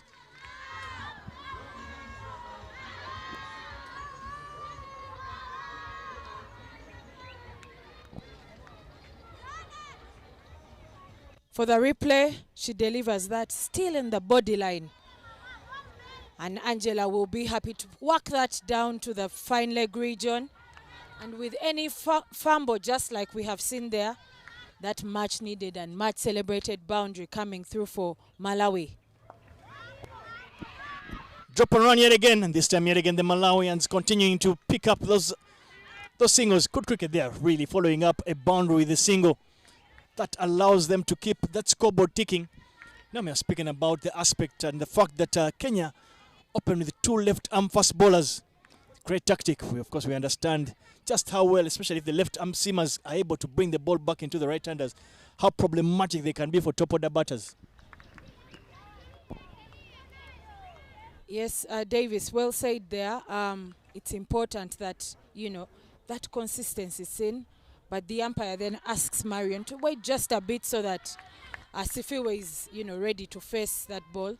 And it's good to see that these umpires, Sharon Athwola and Carrie Cliston, who have been standing in the middle there in this tournament alongside the other 4, Veronica from Rwanda, Ravi from Botswana, Patrick Makumbi from Uganda, all putting up, and Isaac Oyeko from Kenya, all putting up a class of umpiring at that ICC level. Great stuff to see, and kudos again to officials. They do not get a lot of credit, but we're taking this opportunity to give them their flowers. Hats off to them, and we thank them for the tremendous work.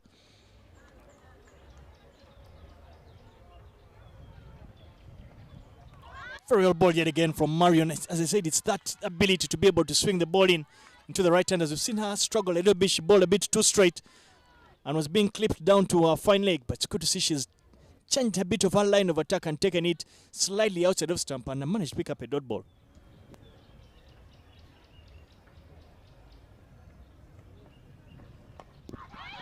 Great work there. She's troubling the Malawi batters. Naomi, what mark do you think the Malawi batters will be looking to be at, especially at the end of the power play? When you look at the stark contrast that Kenya were 27 for no loss. I think Malawi should be looking to be at about 35, maybe for the loss of 1 or 2 wickets, but 35 is that score.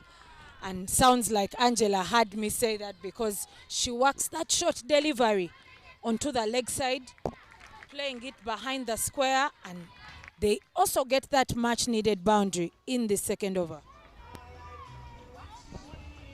After the second over, Malawi are 14 for no loss. Looking at that replay, she plays it very well. Racing away to the boundary, and the fielder in Imelda Kiuture is not able to save that.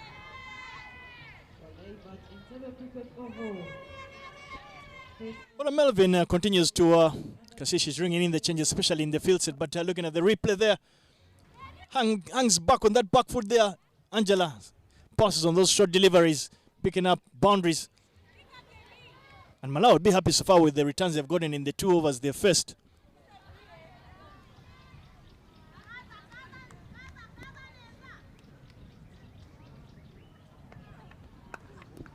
Well struck there, width enough, and this time The batter manages to pounce on that one and hits it.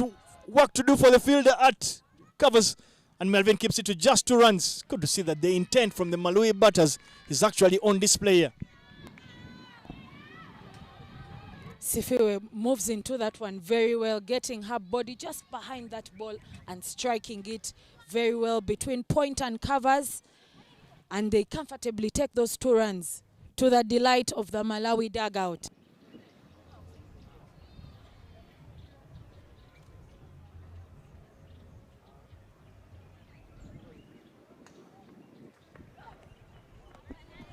Balls on a bit too straight and straight down the leg side.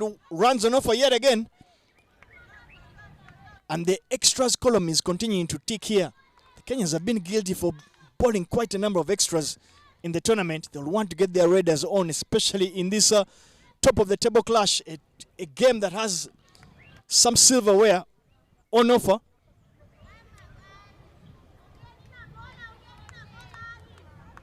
I've liked the approach of the 2 batters out there. They have shown a lot of positive intent. They've been able to pick up boundaries early on in the over, been able to play that drop and run cricket. So for me, it's been kudos to them, and I hope this is a good sign for Malawi cricket going forward. Short and wide delivery yet again, and this time the bowler overcompensates. Wide delivery down the leg side. This time bowls a wide delivery outside the off stump. Early troubles here for the Kenyan opening bowlers. Words of wisdom already quickly coming in there from their coach, Maurice Ouma. It's one of my opinion, one of those players I felt a captain, that the best captain Kenya never ever had.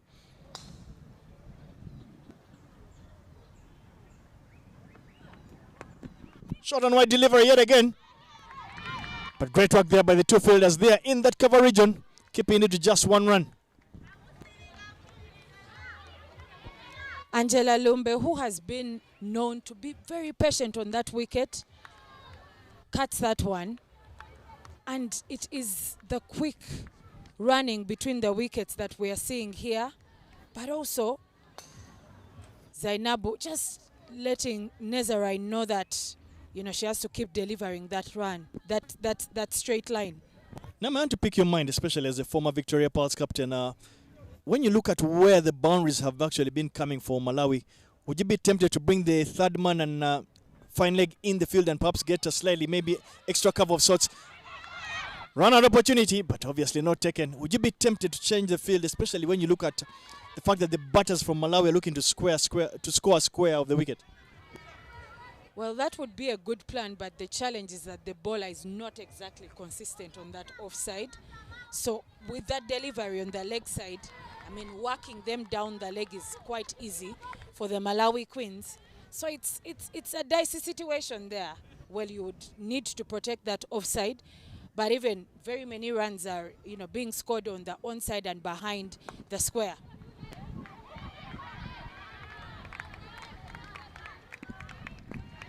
Well, we're in for a fantastic contest here. Turning out to be the mouth-watering clash we expected. Malawi at 20 for no loss. After just 16 deliveries, feel like they'll be happy with the return so far. But Kenya, it's that column, that extras column they want to keep in check. They've already conceded 4 extras.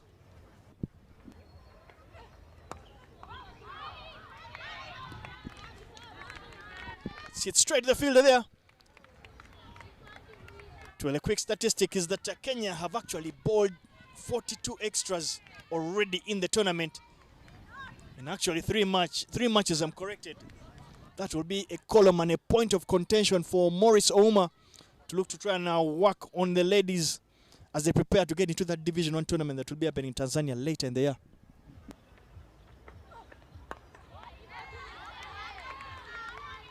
Very good pace there by Nezarine, delivering it stump to stump, not allowing the batters in this last part of the over to swing their arms.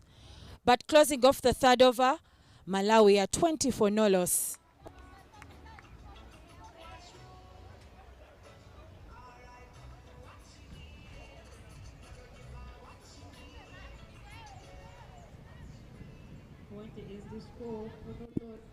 Well, it was never going to take too long. No one was ever going to make any money for guessing that there would be a bowling change coming up pretty soon. And we will be seeing Melvin Kagoisa bowling her right arm off spin, a tactic they've seemed to go to quite often when they find themselves in trouble. They're opting to take the pace off and ask the Malawi batters to actually generate the pace off themselves. Nami, what do you think especially about that particular tactic? Short and wide delivery. And unfortunately for the batter, Angela Lumbe, that comes off a bat, and a very well taken catch there by the wicketkeeper. They get rid of the very dangerous Angela Lumbe. Kenya strike.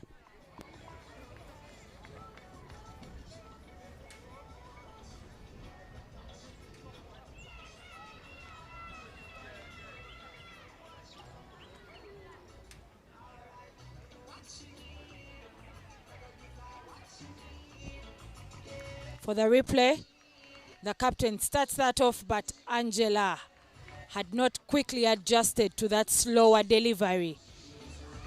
That one getting off her bat and ending up getting caught. Angela has been handy for Malawi, but we have to see the back of her shirt. And with that dismissal, gives Irene Akonda J the opportunity to walk in and try to continue to deliver the goods for Malawi. All of the first wicket.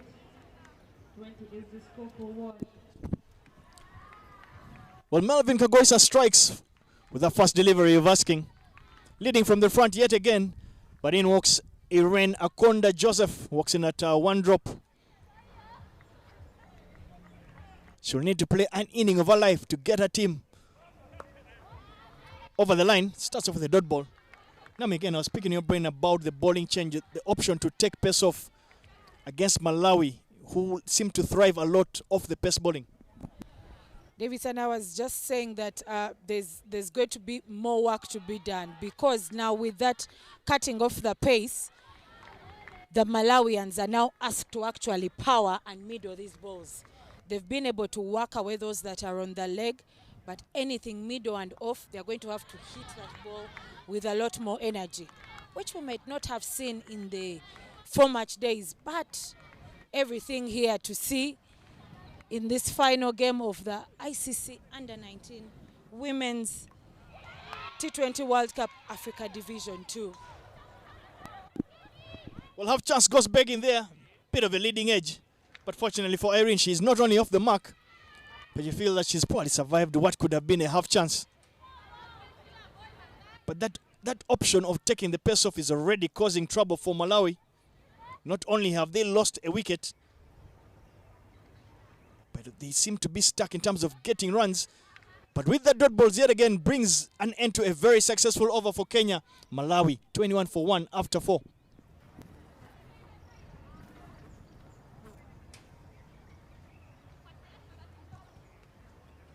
Is the score for one after 4 overs.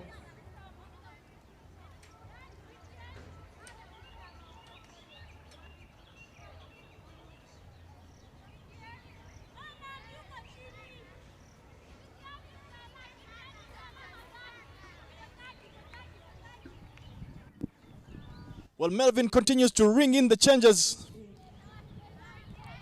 as Nazarene Oloch takes a break. In comes Stella Rogers. It's one of those as well that was very successful on match day number 1. She picked up a player of the match award. And boy, oh boy, does her nation need her to stand up tall today.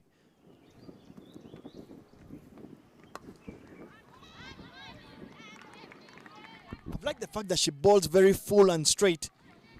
A dream bowler for the captain, because it allows you to be able to set a field that you can actually look to control.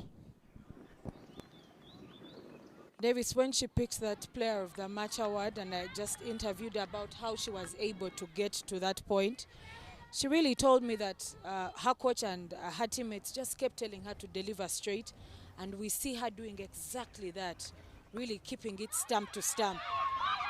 Scampered for a single. Very dangerous there. Unfortunate sight there. Stella Rogers was unable to collect that to break the wicket. And the batters survive a near scare.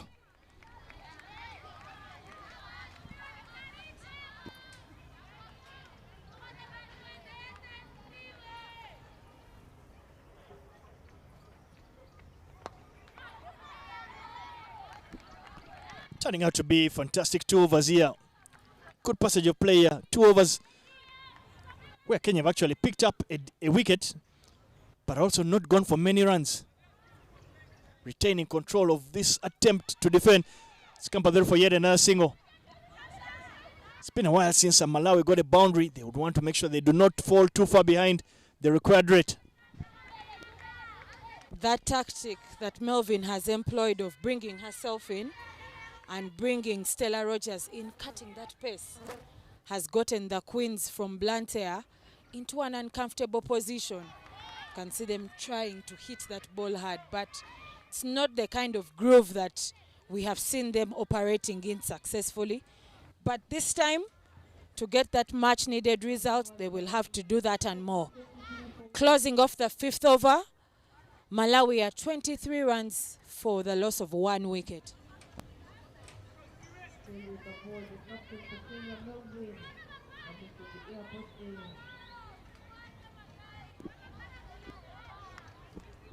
Well, Naomi, I think I saw exactly what you were trying to do there, trying to set me up. Clearly indicating you obviously know the capital city of Malawi. I will not ask what the capital city of Kenya is. And Uganda, we say Osanze Ndaba. But Melvin Kagoisa cleans up. Sifewe Frank, it is the Melvin Kagoisa show. She was not only handy with bat, she got 15, actually about 23 of just 15 deliveries. And this time around with ball in hand, she's putting on a fantastic stellar all-rounders performance, leading her team to what is appearing to be a piece of silverware in this tournament.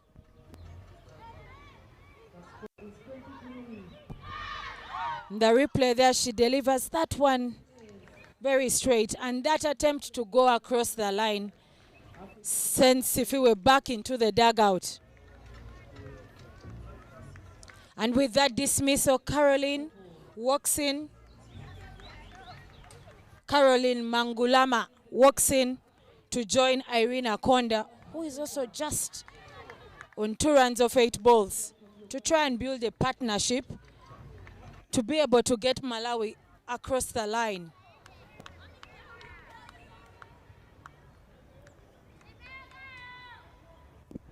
Work to do there for Caroline.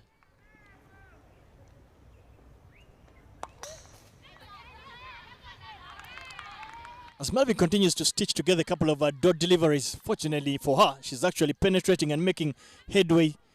She's picked up the 2 wickets for her side. Loud appeal for LBW, but ball and umpire totally disinterested there.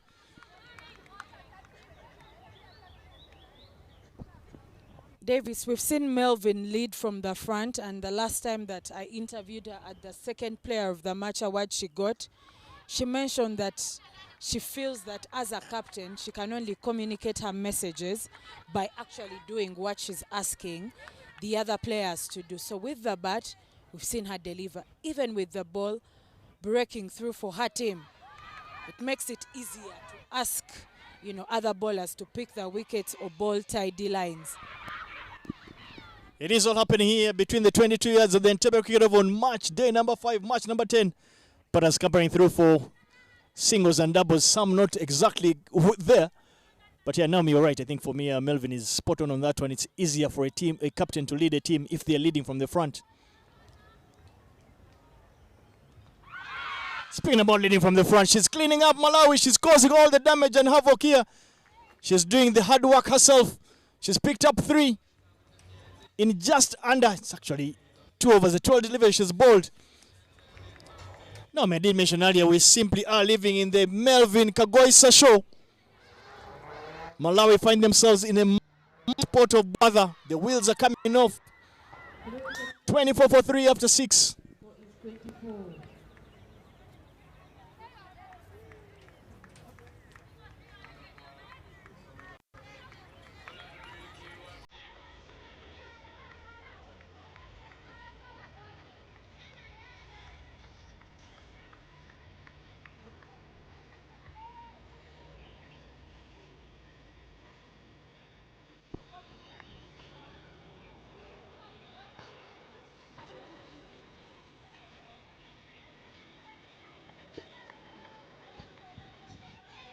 Well, a very productive power play for Kenya. Kenya will be the happy of the two sides at this stage. They've sent back the entire top order of Malawi. Malawi is struggling at 24 for the loss of 3 after 6. Not getting any easier as Stella returns for her second over in this particular match.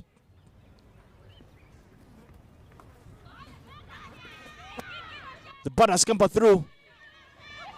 As they scamper through for 2 runs, there will be a change in the commentary box as Naomi Bagenda takes a break. Yasin Gobi returns. Yasin, very well done so far, of course, of what you've done in the commentary, but welcome to the commentary box, and what have you made of the proceedings so far? Thank you, Davis. Former Ugandan skipper, champion skipper. But that's a wicket there once again, as you easily said, and it happens once again. Well, Roger Stella this time joins the party and picks up her first wicket. The second Kenyan bowler to actually join the party picking wickets. Finally strikes, and as she cleans up. Once again there, application goes back into play. Full delivery into stumps, but nowhere clearing the leg, and of course playing across the line and definitely paying the price. And then she has to be, there you go once again, flighted into stumps, application nowhere close to the ball, and paying the price. A tactic that has worked very well for Stella Rogers. Full and straight deliveries. Asking batters of their techniques, and this time around the batter unable to keep that on out. She's cleaned up under very early celebrations here for the Kenyans. The Kenyan dugout is very excited, and you can see them literally congratulating the ladies out there, asking them to ensure that they do not put their foot off the pedal. They are in cruise control. Slight bit of a break there. Umpire Christie, it's good to see her look to manage the game, and can see her out there trying to help the young batter in trying to get her helmet on, and that batter is the captain of Malawi, Favor. That's exactly what you want to see. You want to see, Yasin, you want to see camaraderie between players, officials, ground staff, and everyone, all the stakeholders that get involved. So for me, kudos yet again to Christie.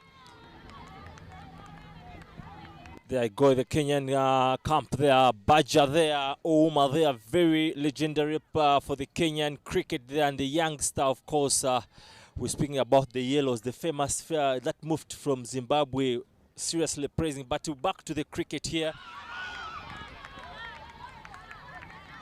You're asking me about the proceedings. I can see initially we had a two-sided innings, but now it's seeming more like a one-sided affair. But just to take you back, just like the Zimbabwean learned it the harder way when Uganda famously defeated them by 5 wickets to qualify for the T20 World Cup, I feel the Kenyans learned it also the harder way when the Malawians went on to both defeat them in the league game and in the finals down in Rwanda.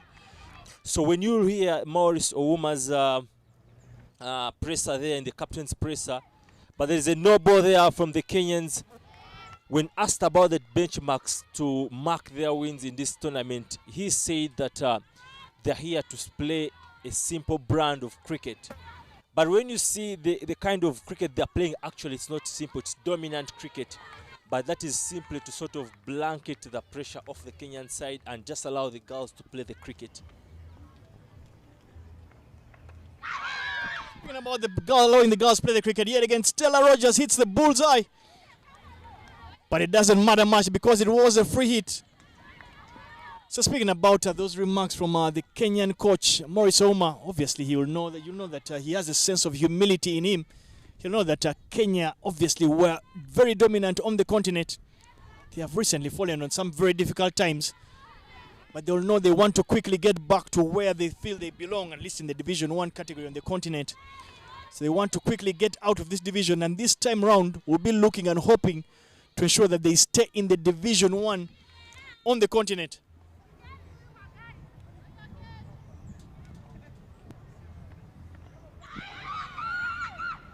Loud appeal for LBW. Obviously, that was drifted down the leg side. Just again, I want to pick your mind. At this particular stage, of course, you feel Malawi are slightly behind the 8 ball. But if you were in their dugout, what perhaps pieces of advice would you be giving as we come to the end of the 7th over? Malawi at 28 for 4. Do hold your thoughts, Yasin.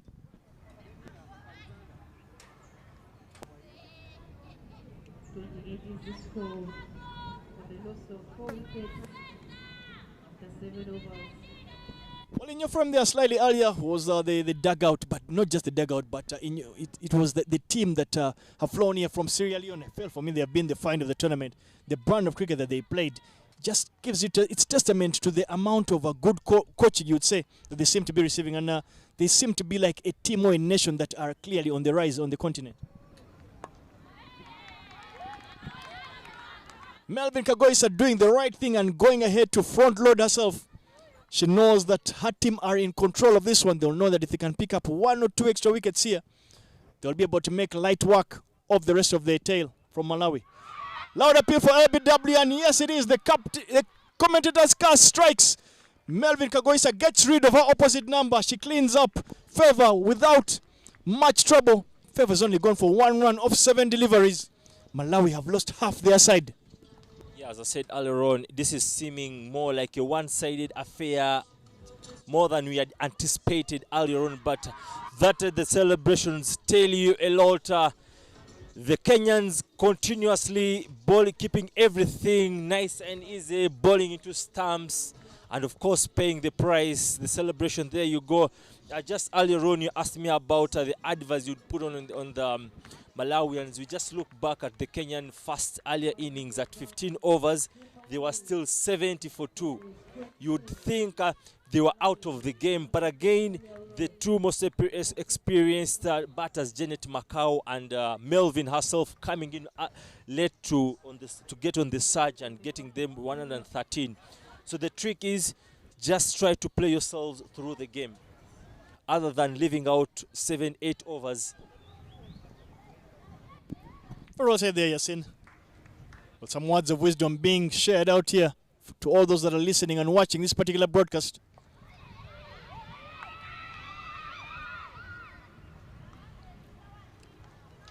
But as we take a quick moment to applaud and thank whoever has managed to put this particular tournament together, and the beautiful scenery and great work done by the groundsmen to get this facility in shape to host match days.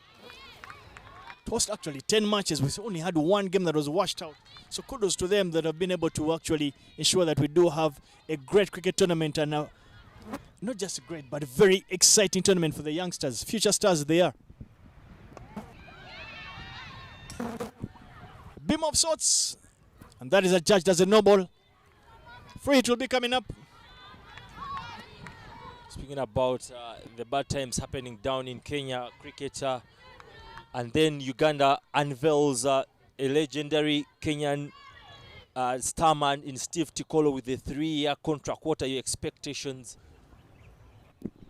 Well, it is his 3rd stint with the cricket cranes. As a Ugandan, I'll only hope that he delivers Uganda to the Holy Grail, which will be ODI status. But back to the cricket itself here. This time some runs there for the Malawi batters, obviously off that free hit. Dream figures there for the captain, Melvin. He's picked up 4 wickets for just 6 runs. And before that free hit, the no ball should actually consider just 3 runs. If I'm not wrong, I think it's that bowling figures are being corrected there. 5 runs it is. Picking up 4 wickets. Bowling figures do not get better than that, Yasin. Already you're talking about bowling, but also you look at the batting. She's already topping there in 4 innings, the top score of 71. Already with the runs reading at 120, but then that brings her to the end of the 8th over with a score at 31 for 5.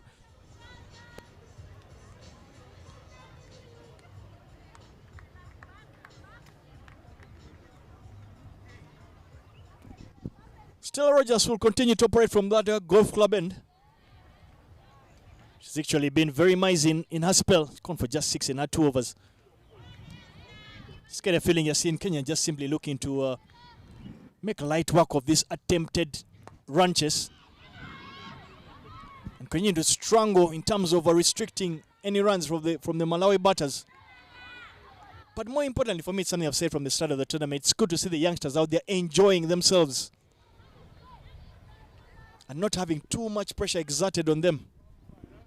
Of course, that's always the message when it comes to this underage cricket or whatever. But that's a strike. There's a chance for a catch. Yes, so that is put down.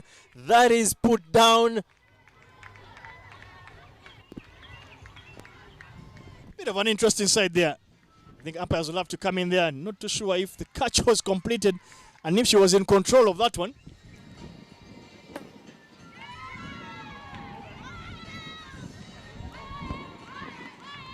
The replay there will tell you so. Yes, she did take it, Yet but she- unfortunately there, it's at that point whereby she might have lost control. Zainabu Hamisi wasn't in control, and you see she didn't even celebrate. That will give you a bit of an indication. I think the correct call has been made by the two umpires there. Very experienced Christie alongside Thola Sharon. Both umpires who have had a tremendous tournament officiating out there.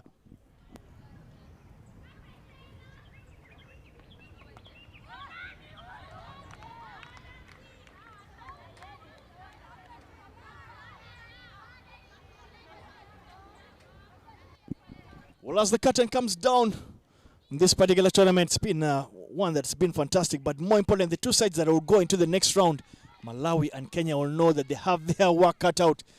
They will be joining the cream de la cream on the continent.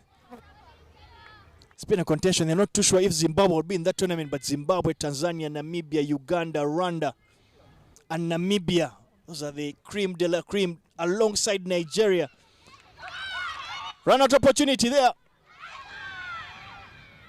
But has managed to scamper home. So you can listen, you're seeing the nations that I've mentioned that will be waiting for these two to get to that qualifier are the best on the region, and it should be one that should be an amazing tournament where only one slot will be available for the winner to qualify for the World Cup that will be happening in Bangladesh and Nepal next year. Surprisingly, Nigeria and the new entrants have been to the World Cup, and perennial performers Uganda haven't been there. But it's going to be an interesting. I want to give my slight predictions. Tanzania being at home, and then looking at their trajectory in terms of performance, I am giving them that favorite tag for sure. They made surprises, but that brings us to the end of the 9th over. Score reading at 33-5. 33 is the score for 5 after 9 overs.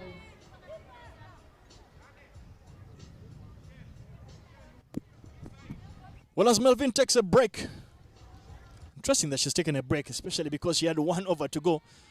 But this time around, she throws the ball at Zainab Hamisi, opening batter. This time, it's been asked to do a job with the ball, especially because she's the one who put the catch down in the previous over. So she's being asked to come out there and do the job of picking the wicket herself. Just taking you back to that decision of the dropped, actually, law number 33 of the MCC stipulates that the catch is only valid when a fielder is in complete control over both the ball and their own movement. So first step, she was in control. She was in control of the ball, but again at the very last moment she lost control of her own movement, and of course ending up spilling it over. Great context from you, Yasin. Thank you very much for sharing that brilliant piece of information with our viewers out there. Run out opportunity. Hits the bullseye. Work to do there for the fielders backing up. But as both end actually find themselves home and dry. Great context here again, Yasin, is in terms of speaking about the aspect of control. The fielder that completes the catch would only be adjudged as a duly taken catch if the person is in control of their movements and control of the ball itself. So the umpires got that spot on. I think the situation is continuing to be, the Malawians are being overtaken over by the situation right now. And this is where you can easily tell between a perennial champion and someone who's just growing into the ranks. But that brings us to the end, to half of the innings, the score reading at 34-5.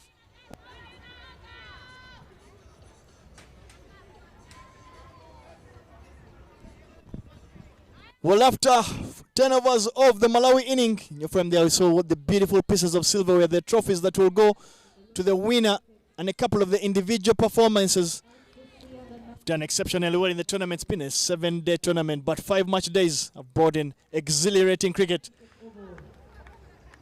But the main cast of that particular event or entertainment have been the players, the 5 teams that actually landed at the Entebbe airport and have graced the tournament with their presence. They have been exceptional in terms of showcasing their talent. And we can only wish them the very best in their cricket careers. Future stars they are. Get a feeling some of them are actually present stars, some of them that have been exceptional in the tournament.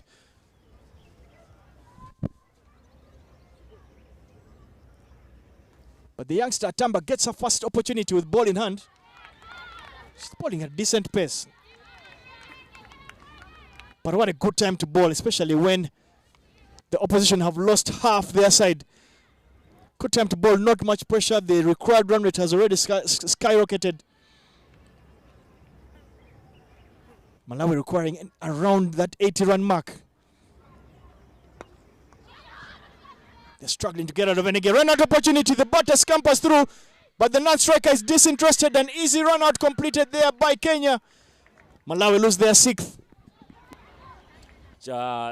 Davis, definitely just something I just spoke a few minutes back. Malawi has always showcased good control of the game, and that explains why they're playing in what we were calling initially more like a final, because they've managed to keep themselves in good stead. But when it has come to this situation, I think it has been a battle of you can see that purely I don't think that was a run. You could see already the other fielder closing in and she actually blindly went in, but that doesn't make her a poor player. Malawi has showed us good glimpses of good cricket, good control of situations, but this tells you of the situation, and this tells you is simply the situation that has overtaken over the Malawians. But good cricket once again from the Kenyans. They are now asserting their dominance.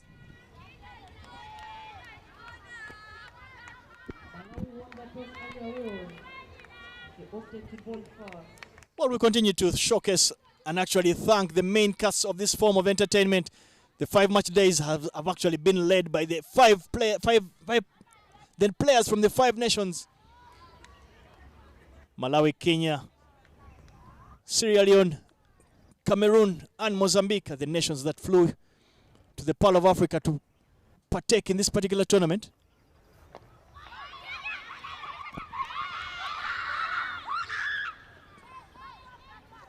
The Kenyan voices are all we can hear out there. They are in fantastic control of this one.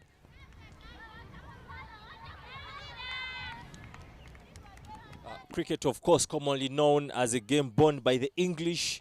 Someone may be really shocked how comes cricket, Cameroon is also in the cricketing lines, but there is, of course, being initially colonized by the Germans, but again, later on, the French coming in and then the British coming in. So, surprisingly, cricket has gotten into the more Anglo nations through Britain being the colony, the colonizer. But again, the Cameroonians, it was a deliberate move from a certain Agno something, who of course brought on the game as an experiment to bring Commonwealth values into the Cameroonians, and that explains why cricket is into the Cameroon community. But that brings the end of the 11th over with the score at 34 for 6.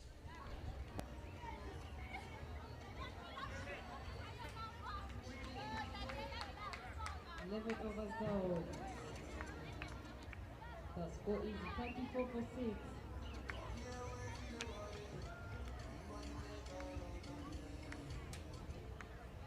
This is ICC under 19-20 World Cup qualifier.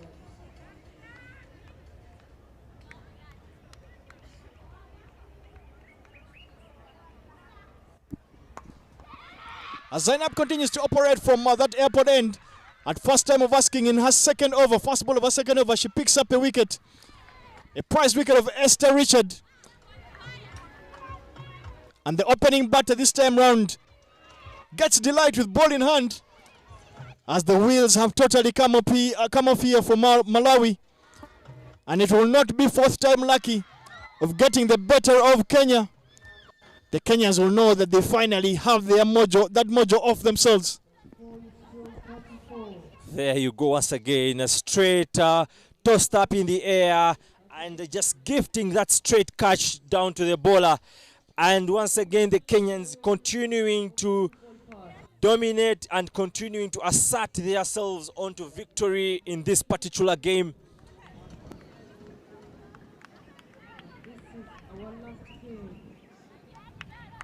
Talk about how cricket once again, someone may think Malawi cricket is simply something, a new game there, but it's as old. Actually, the difference between cricket in Uganda and cricket down in Malawi is a mere 5 years. Actually, I talk about their associate status with ICC. We remember very well. Another opportunity it is. Bullseye there from the fielder. Marion it is, if I'm not mistaken. This time round, direct hit from the fielder at mid-wicket. And it is celebration time yet again. Early celebrations there for the ladies there in that green and red. The Kenyan flag is flying high among the five that flew down here at Entebbe. There you go once again. Situation taking the better of taking better of the Malawians, but once again credit to that piece of fielding after, of course, losing control of the ball. And then you talk about the recovery and the accurate throw to dismiss the Malawian, but the celebrations tells it a lot. The Kenyans are wrapping it up here at the left side over in Entebbe.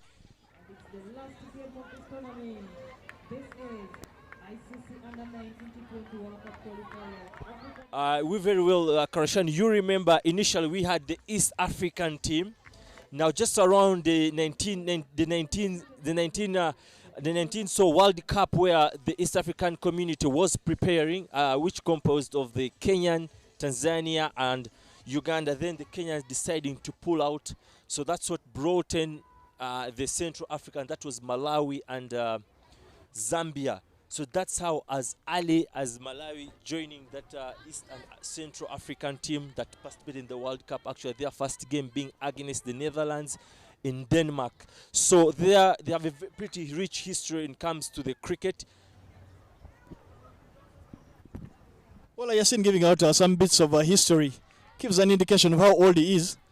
But for my quick recollection, simply I can remember aspects to do with the ECAC cricket team. I remember there was a time when I think Malawi, Zambia, if I'm not mistaken, used to play alongside Ugandans. I know they went to a World Cup of sorts, if I'm not mistaken, and I think from Uganda, Samuel Lusimbi alongside the late John Nagenda played in that ECAC team. So there's a lot of history, but to buttress your point, Yasin, is obviously Malawi have been around the cricket circuit for a very long time. So they'll be hoping that now is a good enough time for them to start to progress and penetrate into making headway in the continent. But with that bit of history, quickly comes a boundary there for Malawi as they manage to hit and pierce that gap there at the mid-wicket. It's trying to look through the data to see the last time Malawi got a boundary, but this time around they will take that one. Same thing there, full toss up, just very close to the bat and just swinging her way, of course clearing the leg, and the ball racing to the boundary for 4 runs. But again, once back to that history, of course, when Uganda pulled out in 1998 to gain the associate status with the ICC, then it was just after 5 years, that's in 2003, when Malawi went on to gain its own associate status. So the difference is not that big. But of course, a couple of issues going in the home country, in their internal affairs, pegged back their progress of the cricket. But now they're on the right trajectory with Mr. Vic into the realms of Malawian cricket.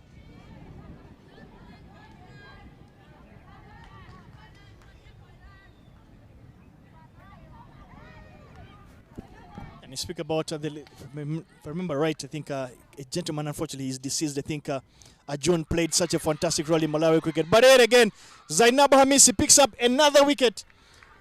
Bowler turned right arm off spinner is doing the job for her team. As she cleans up the new batter, Winnie, without troubling the scorers. I would have liked to see Melvin come back into the attack and pick up another wicket to give her a fiver. There you go. Same thing. It is just straight into the balls, into the wickets, in the line of the wickets. You're on top of the game. The tail end is right now into play. What do you expect? Of course, a team in this situation, you definitely expect such as trembling over the Malawians. But nevertheless, the Kenyans camp is into high jubilation already. There you go once again, nowhere close to the bowler, batting across the line and paying the price for that. Na feel watu wa Kenya sahi wako kwenye sherehe za hali ya juu. But nevertheless, here it goes, the cricket is still happening on the leg side of. Great stuff there, Yasin. Where do you feel, Karashani, the Kenyans they're catching this game from back home? I would imagine, if I remember right, a lot of Kenyan cricket is reasonably based around communities, but I know they have a lot of strong club structures. So you'd think a lot of them will probably be watching either the cricket clubs that they play at, maybe a couple of bars in Nairobi itself. But one thing I cannot debate on is the fact that they will be extremely happy that their team have actually come down to Uganda and actually gotten the job done. Well, and with that dot ball brings an end to the 12th over. Malawi 42 for 9.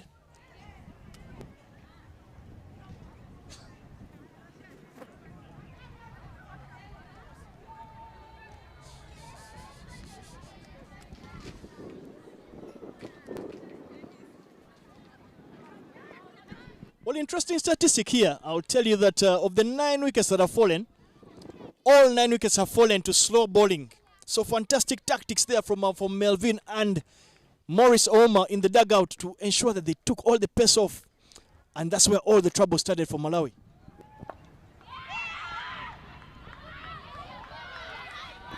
Good hit there by the batter and work to do for the fielder. Unfortunately, she does not manage to keep that in. Marion, brilliant as she is in the field, she's not able to keep that in. Handy boundary to Malawi, at least as they try and get to that 50-run mark. Let me put you, just allow me put you in the spot, Karashani. I want to see how much brick you're laying into the East African community reality. But that's well struck there for 4 runs. I just want to, there you go, just trying to chase around, but nevertheless it's 4 runs. Just want to see how much you're laying a brick into the East African reality. Swahili has been recognized officially in Uganda.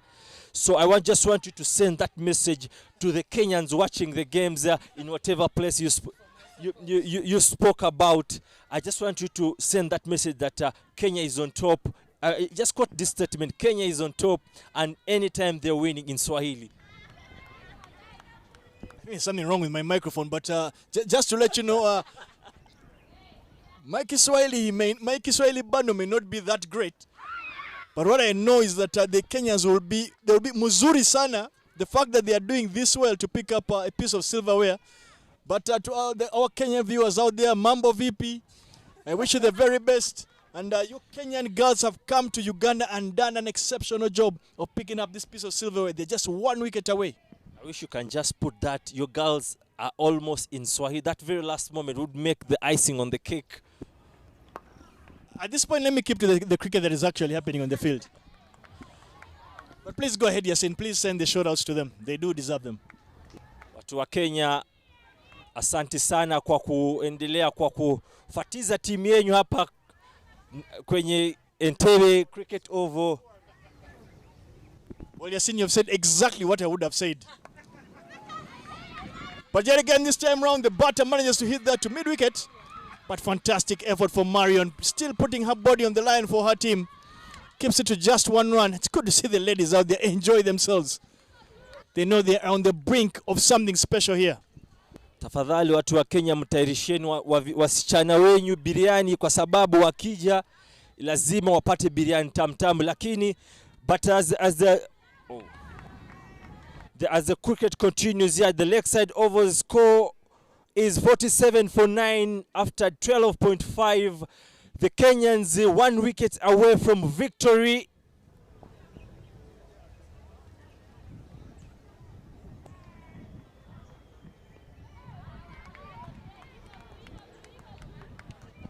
But with the double brings an end to the 13th.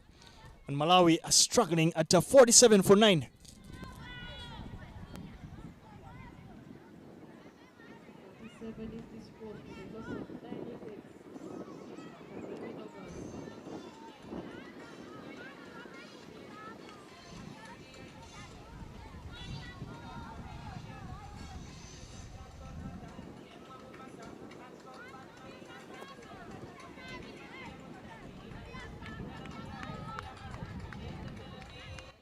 Well, we did ask for Melvin to return into the attack, and perhaps she has a little fly somewhere in the comms box, and she does exactly that.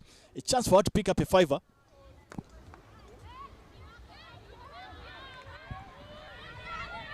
Just get a feeling that Malawi, unfortunately, have been outsmarted and outdone in this particular encounter. Kenya got the runs that they wanted. Anywhere above 100 was always going to be challenging. And challenging it has been so far.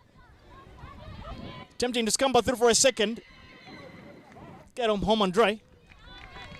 You seen anything different you think maybe the Malawi batters could have done differently, or what they could have done differently as they had the ball in hand? Yeah. As I told you earlier on, Karashani, when you look at how the Kenyans batted earlier on, you remember we were thinking that the Kenyans actually are below par after 15 overs. After 15 overs, they were still at 70 for around maybe for a loss of 2 weeks. We thought actually they had let themselves down after that maybe secure start. So I feel maybe the Malawians could have easily copied the same, allowed themselves to just sort of bat themselves through and maybe put away the aspect of the run rate. But they wanted maybe to do it differently, and I think they are paying the price for that. But on the flip side, I thought for me it was a case of tactical genius from Kenya, because they took all the pace off. And you can see what the returns were.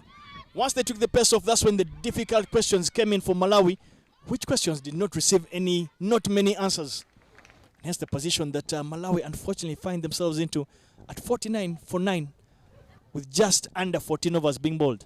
Yes, you talk about tactics. The Kenyan camp has been spot on when it comes to tactics. We remember that previous game, I think, against their last game they played.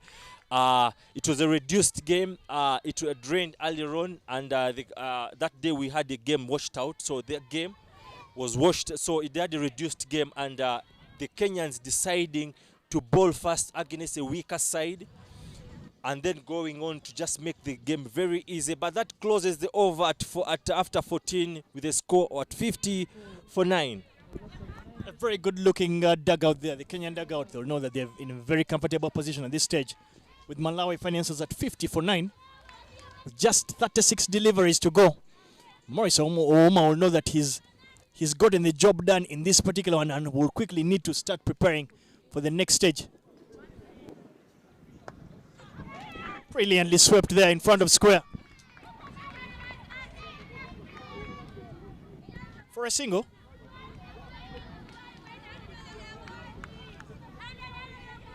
But well, it is a bowling change, as Imelda this time gets her first opportunity.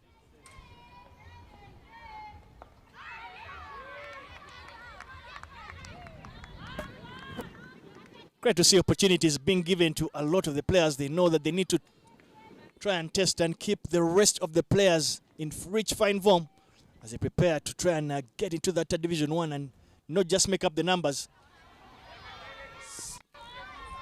Ball slightly down the leg side, but that's judged as a good legitimate ball, following the fact that the batter had walked right across her stumps.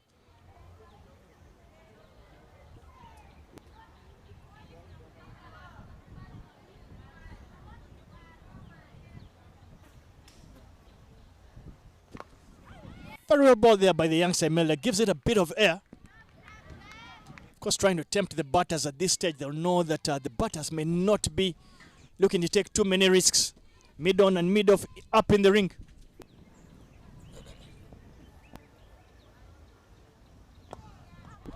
Very well ball yet again. She's continuing to take a lot of pace off the deliveries, giving the ball a bit of air. Hopefully trying to get some revs on it and get some turn and bounce off the wicket. Davis, I've followed sporting events for quite a very long time. Enjoyed a lot of cricket, sporting outside cricket, but just sporting in the general perspective. But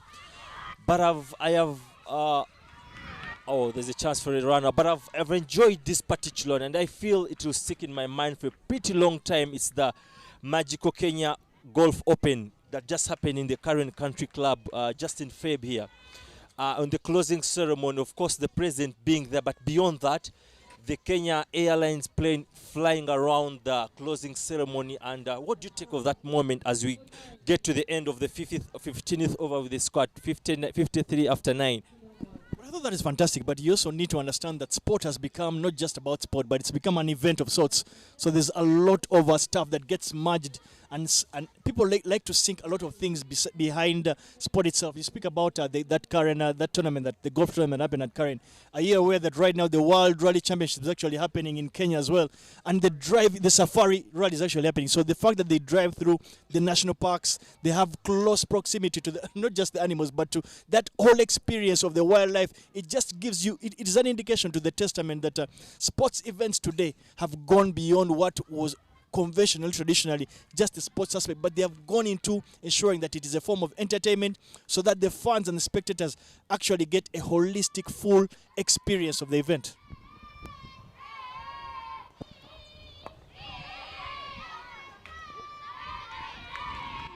Well, back to the cricket itself, there is a bowling change from that airport end. And Janet Macau, we did see how destructive she was with bat in hand. She was one of the antagonists that made sure Kenya got to 112. This time she has the ball in hand. Buys on offer there. Keeper was unable to keep that to just nothing. But I've liked the fact that the Kenyans have been able to throw opportunities around for their team so that a lot of the players ensure they pick up very necessary match practice as they prepare to go into that Division 1 qualifier that will be happening in Tanzania later this year. Of course, two serious aspects come into play there, Davis Karashani. One is a change of guard. Of course, one actually is the tournament, putting the tournament into context. Of course, you've got to try the different combinations. But again, also there is a change of guard. We know most of these players, the likes of Melvin, won't be really playing again this qualifier again. So you ought to have that to give a couple of youngsters that experience. You're already in control of the game. I think a spot on that, really. Some very wise words there from Yasin. Loud shout for LBW. A judge does clearly not out. But it's good to see that the Malawi voices have not gone any quiet. The symphony is still on. And they continue to cheer and support their teammates out there.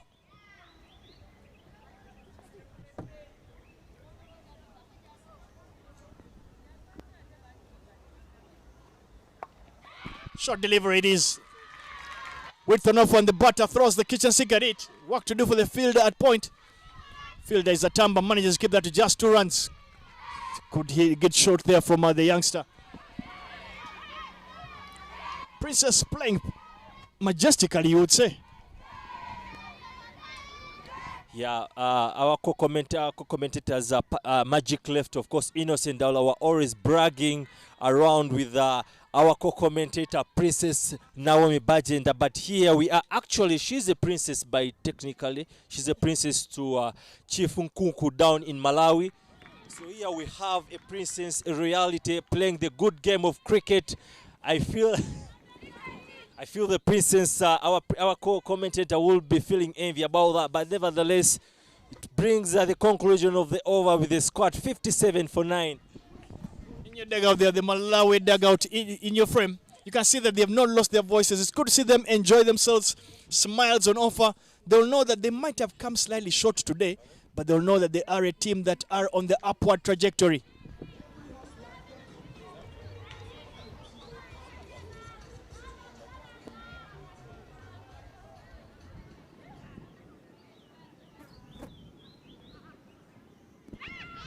Well, as Imelda continues to operate from the golf club end, Paras Camper through for a single. It's exactly what you want to see. You want to see players out there not give up and throw everything that they have, put their bodies on the line for their countries. Actually, the princess getting into it was a by mistake getting into cricket. Of course, there's a shout for the LBW, but actually she was simply a holiday maker going to the uncle in the town, getting from the village, going to the town for a holiday. So getting to the holiday, who's Chifunkunku down in Malawi, and then the neighborhood having cricket being played around. So, but that's smashed towards the boundary with the patrol there. 2 runs the call, and that's how Princess Chadita got in contact with the good game of cricket.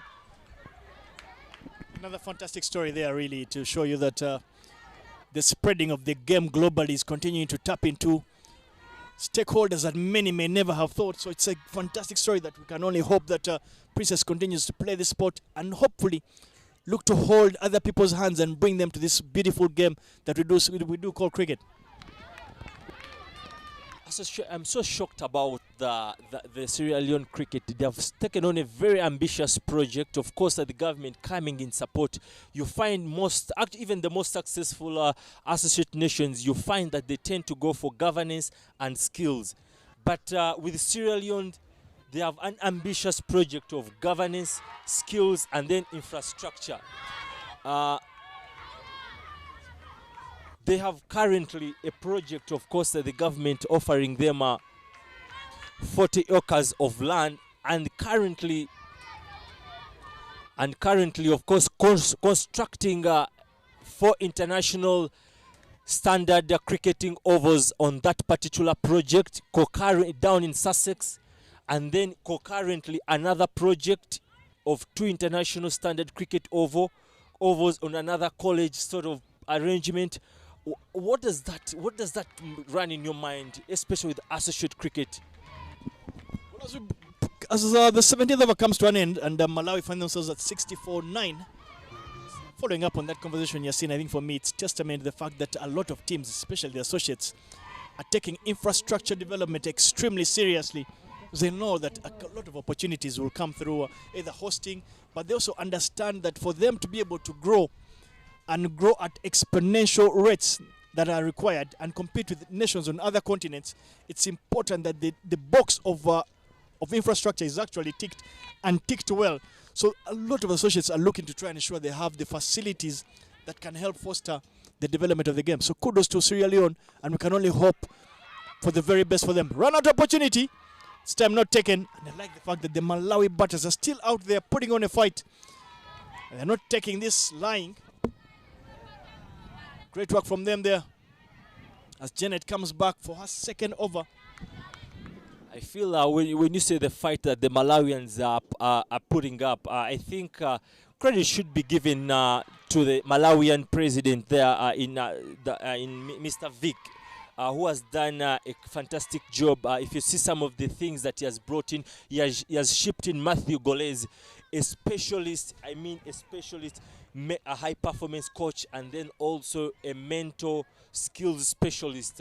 We just saw a game where Malawi was in a position of 36 for 3, and then we saw Angela Lumbe batting through, and of course putting up a match of the match performance, and Malawi going on to win. And here we see Malawi in a very, very tough situation, but them resisting, them delaying that victory for the Kenyans. So I feel already that the fruits of bringing in a mental skills specialist is already paying off. Couldn't have said it any better. I think I slightly had started the conversation about the contribution that the later Ajun did have to Malawi cricket. It's good to see their fruits of their hard work are starting to yield.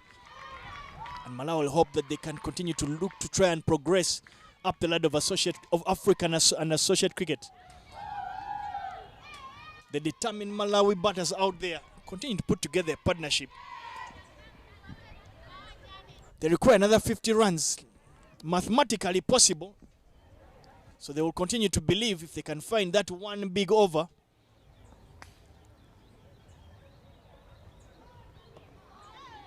But very well ball yet again from Janet. Janet, you can see she's trying to keep out of that hitting arc of the batters to try and continue strongly them. But when all said is done, for me, I think it's been a good opportunity for these youngsters and the future stars really to come out here and play against the very best of the 4 other nations. They can only hope that this experience is something they can build on going forward. Well, with that dot ball brings an end to the 18th over. Malawi find themselves at 63 for 9.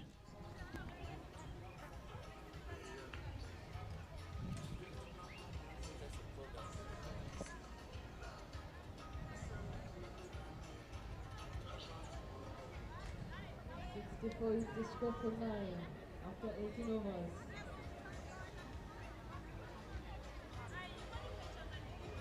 So as I was telling you about the shipping in of Matthew Goles by the Malawian cricket, I just want to take you back to that game of Malawi when they're taking on Sierra Leone.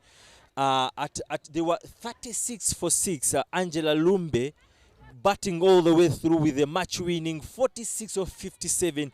That simply gives you the taste of the fruits that the mental skill special that is bring already on table for the Malawian cricket. And another interesting aspect is how these people, the Malawians, are really convicted to the game. The national team players, of course, also volunteering to see that they help out in here and there.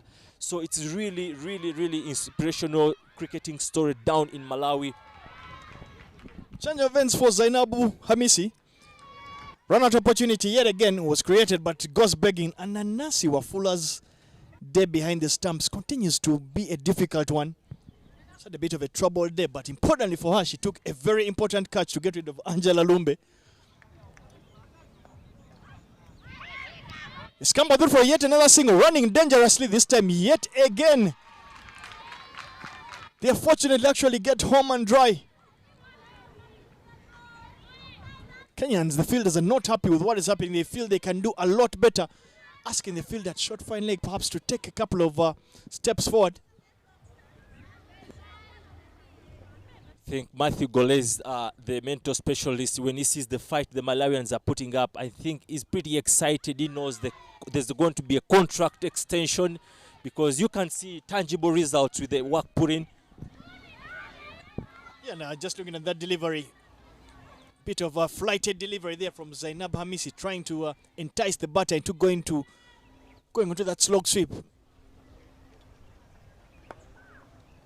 This time gets the sweep in of sorts, but keeps that on the ground, gets a single. The Kenyans will be frustrated that they have not been able to pick up that final wicket yet. But on the flip side, the Malawi players will feel happy that they are continuing to dig deep and make full use of this opportunity. They find themselves at 66 for 9.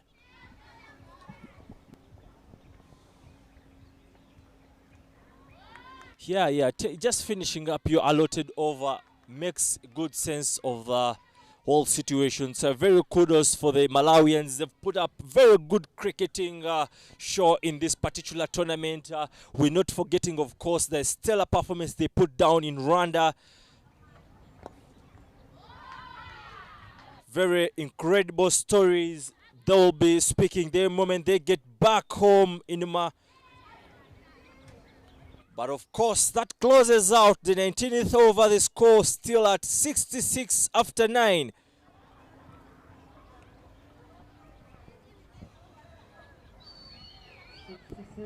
In here from there were the ladies from Sierra Leone. They will finish third in the tournament. They sit third on the log. Not the returns they might have hoped for, but they will be glad with their work. They've shown a lot of fight, determination, and they've shown that they are a team that is very well coached. With the more opportunities that they will receive, they'll know that they can look to try and make headway in climbing up the ranks on the continent. Janet Macau returns for her third over, but more importantly, the last over of the 10 matches we've had in the tournament. As Kenya will be looking to just simply finish things off here. It's been a great 5 days of cricketing action. 10 match days. A number of them going down to the wire, and it came down to this final game to determine who will be the winner of the ICC Under-19 Women's Division 2 qualifier, World Cup qualifier. In a game whereby Malawi won the toss and elected to bowl first, but Kenya were able to get 112 runs for the loss of just 2 wickets. And in reply, Malawi seemed to be struggling at 63 for the loss of 9, with just exactly 4 deliveries to end not just this match, but to end this edition of the tournament.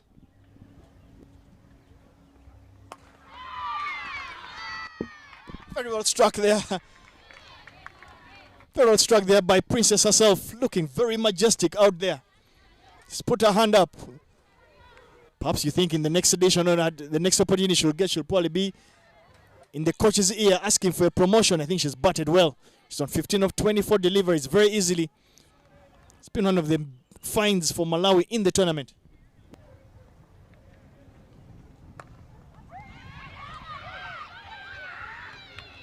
Of course, she's giving us a taste of what actually happens down in the palaces, that they don't only stick in the palaces. They are not only history is made in the palaces. I know you are aware of the Versailles.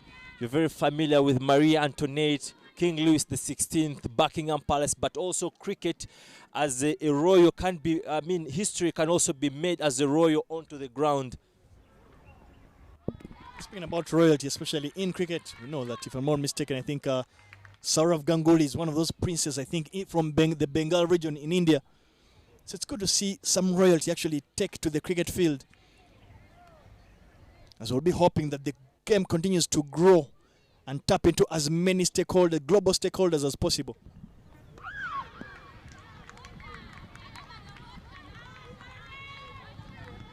The Kenya Under-19 ladies team are only 1 delivery away from picking up a victory that will mean that they win this particular edition of the ICC Under-19 Division 2 Women's Qualifier, as the top 2 sides, Kenya and Malawi, will progress to the next stage of the Division 1 tournament that will be happening in Tanzania later on this year. And that wraps it up for the Kenyan side. They are in celebrations down in Nairobi. I'm sure everyone is pretty much excited. They know that they are into, they have reclaimed where they belong. They have reclaimed their position. I know they were brushed aside by the very side, the Malawians, but this time round they assert the authority. They know this is where they belong. That's there it goes. The communication, the celebrations, as we wrap up to what I feel has been a very successful tournament. They, of course, giving the thanks and praises to the Almighty, who has made it very possible for them to go through this with no any serious bad news out there. But again, we want to say, I feel this has been successfully really conducted, maybe in terms of the play, the quality of the game. There you are by the Kenyan side, Karen Casti there alongside Tharon Ashura who have been putting the eagle eye to see that the game goes in proper spirit and of course laws. The Malawians, they are marching onto the ground, but it has been a good. Looking at the match summary, Malawi did win the toss and elected to bowl first, allowing Kenya to get first chance on the wicket. Hamisi Zainabu managed to get 31 of 32. Janet and Melvin came with some late fire blitz, both getting 26 of 21 and 23 of 15 respectively. Not much to write home for the Malawi bowlers, but in response, Malawi could only get to that 70-run mark for the loss of 9 wickets in the allotted 20 overs. 10 extras bowled by Kenya. Pick of the batters there was the Princess herself, got 19 of 29 for Malawi. Angela Lumbe got 12 of 11, and Kasinja got 8 of 20 for Kenya, winning by a mammoth 42 runs. And picking up that piece of silver, were becoming the winners of the ICC Under-19 Women's Division 2 qualifiers. That has been staged at the Entebbe Cricket Oval in the Pearl of Africa, Uganda. Well, do stay with us as we'll be bringing to you the post-match presentation. And later on, probably give you as well the post-match review or post-match bit of a recap to all the viewers that are out there. And hopefully, if possible, we'll be able to bring to the closing ceremony of this particular event. But it's been a fantastic tournament played by 5 nations that have put together a fantastic cricketing show down here at the Entebbe Cricket Oval in the Pearl of Africa. Thank you and stay tuned.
each one of you for your contribution to this tournament, but I would like to start by asking you to clap for yourselves, give a pat on your back, and high five your neighbor, because you have been part of an instrumental and a well-organized tournament. Yes, please do that.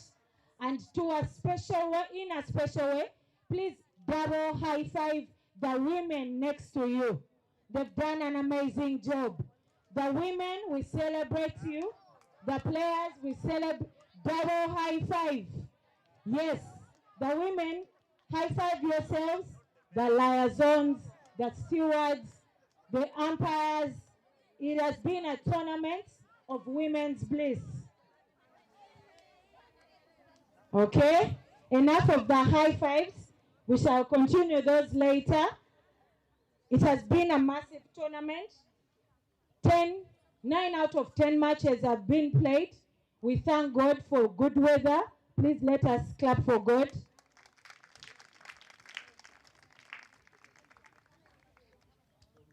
A total of 69 players have been engaged. Players, a clap for you. 1,235 runs have been scored. Batters, please clap for yourselves.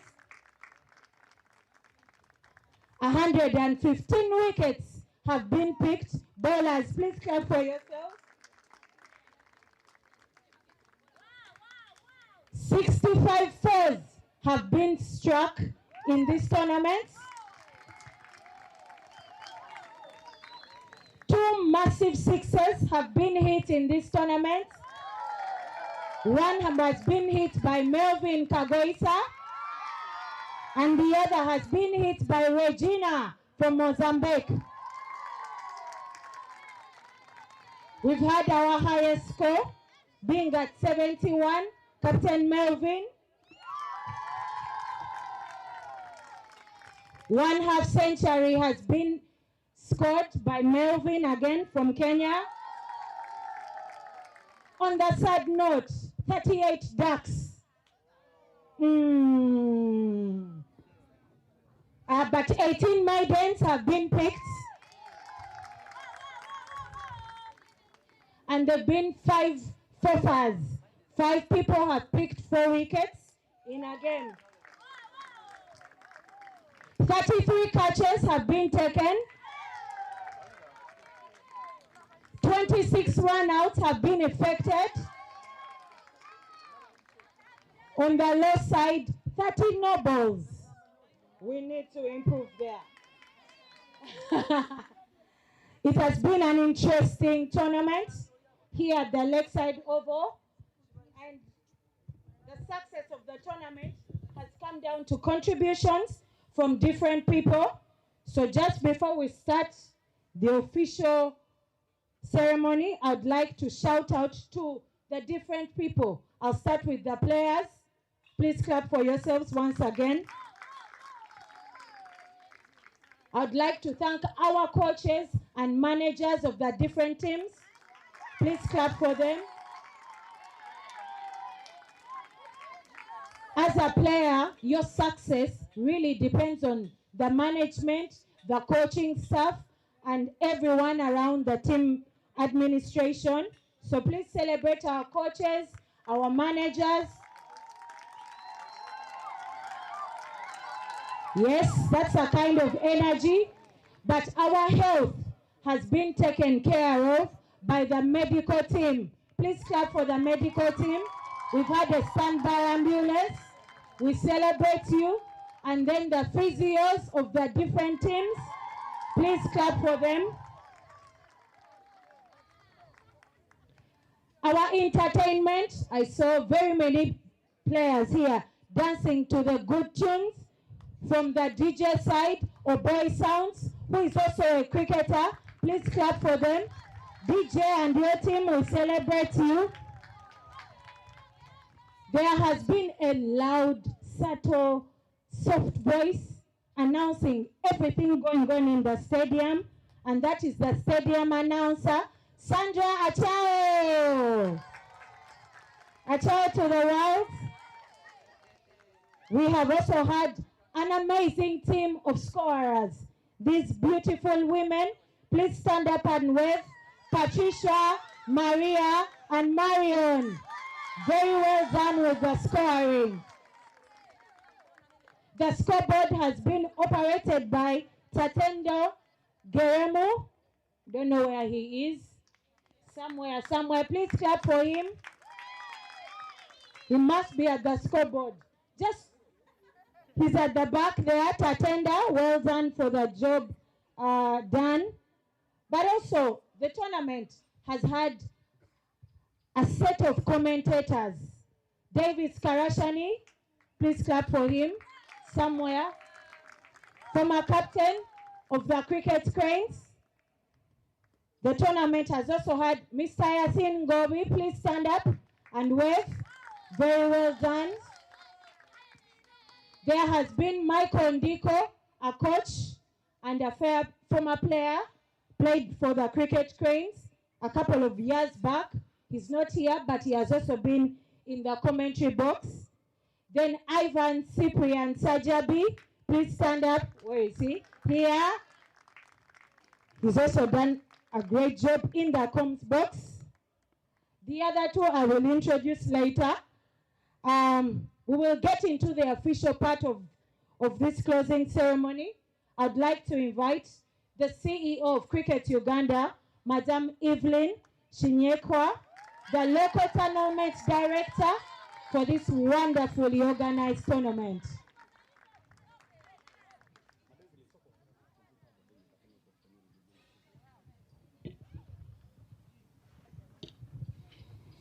It is a pleasant afternoon. Good afternoon, ladies and gentlemen. Good afternoon, ladies and gentlemen. The cricket family, I'm more than delighted to stand here to appreciate all of us. Thank you very much for that part that you have taken. All protocol observed. I would like to thank the team that we have been working with, the law committee. Thank you very much. Kindly clap for that team. It has several people, but all of you have been recognized.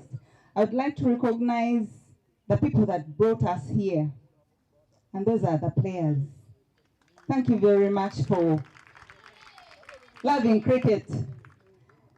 Would not forget ICC. Thank you very much for loving cricket, sponsoring the tournament. We are more than privileged to host this tournament and are very grateful and appreciate. Thank you very much for giving us the opportunity to host this tournament. Would extend our appreciation to all the match officials. Thank you very much. You have been very, very instrumental in the tournament. Thank you very much, all our service providers. You have done us well. Thank you, the people that have prepared the meals. Thank you very much. The medical team were already thanked, but we still say thank you. Security, you have been very good to us. Thank you very much, all the organizers, the people that have worked on the grounds. You've done so well. The media team, Fourth Estate, we appreciate you. I'll not take much time, but I cannot live without thanking God for the beautiful weather. Yes, I thank God for the beautiful weather. God has been good to us. It has been raining, but we've had a tournament that has come to an end. I would like to invite our chair. We do not work alone. We work with the support of our board, and our chair is here to give us a word. Thank you very much.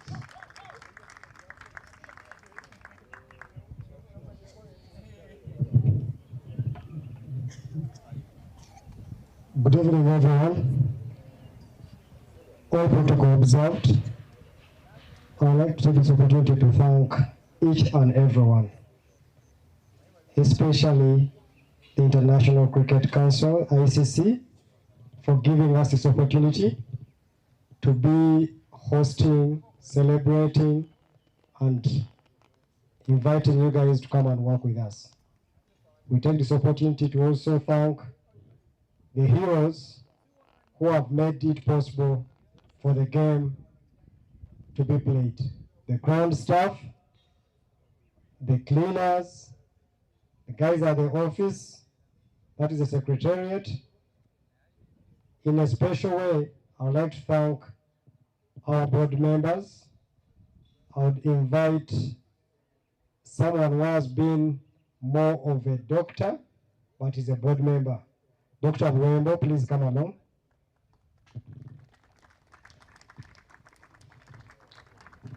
He's representing the other board members who could not be here. We don't work alone, as the CEO mentioned it. We have a very young board, but we are ready to work and serve. We have the other board member who is in charge of the women's cricket. She will be giving her remarks later on. Lady Nanaganda Ondeko, thank you so much for the wonderful work that you have done. Given that it was the Women's Month, we celebrate women. Lelia, you've done a tremendous work. Thank you so much. The Fourth Estate, Innocent and the team, thank you so much for the work that you've done. We do appreciate. Today is not a day for speeches. Actually, it should have been the CEO to do all this talking.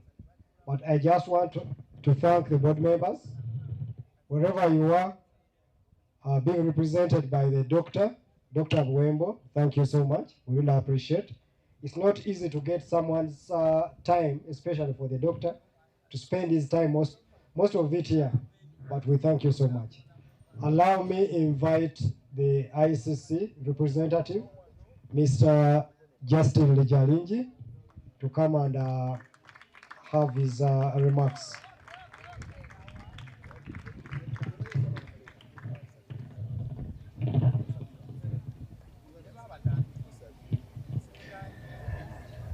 Good evening,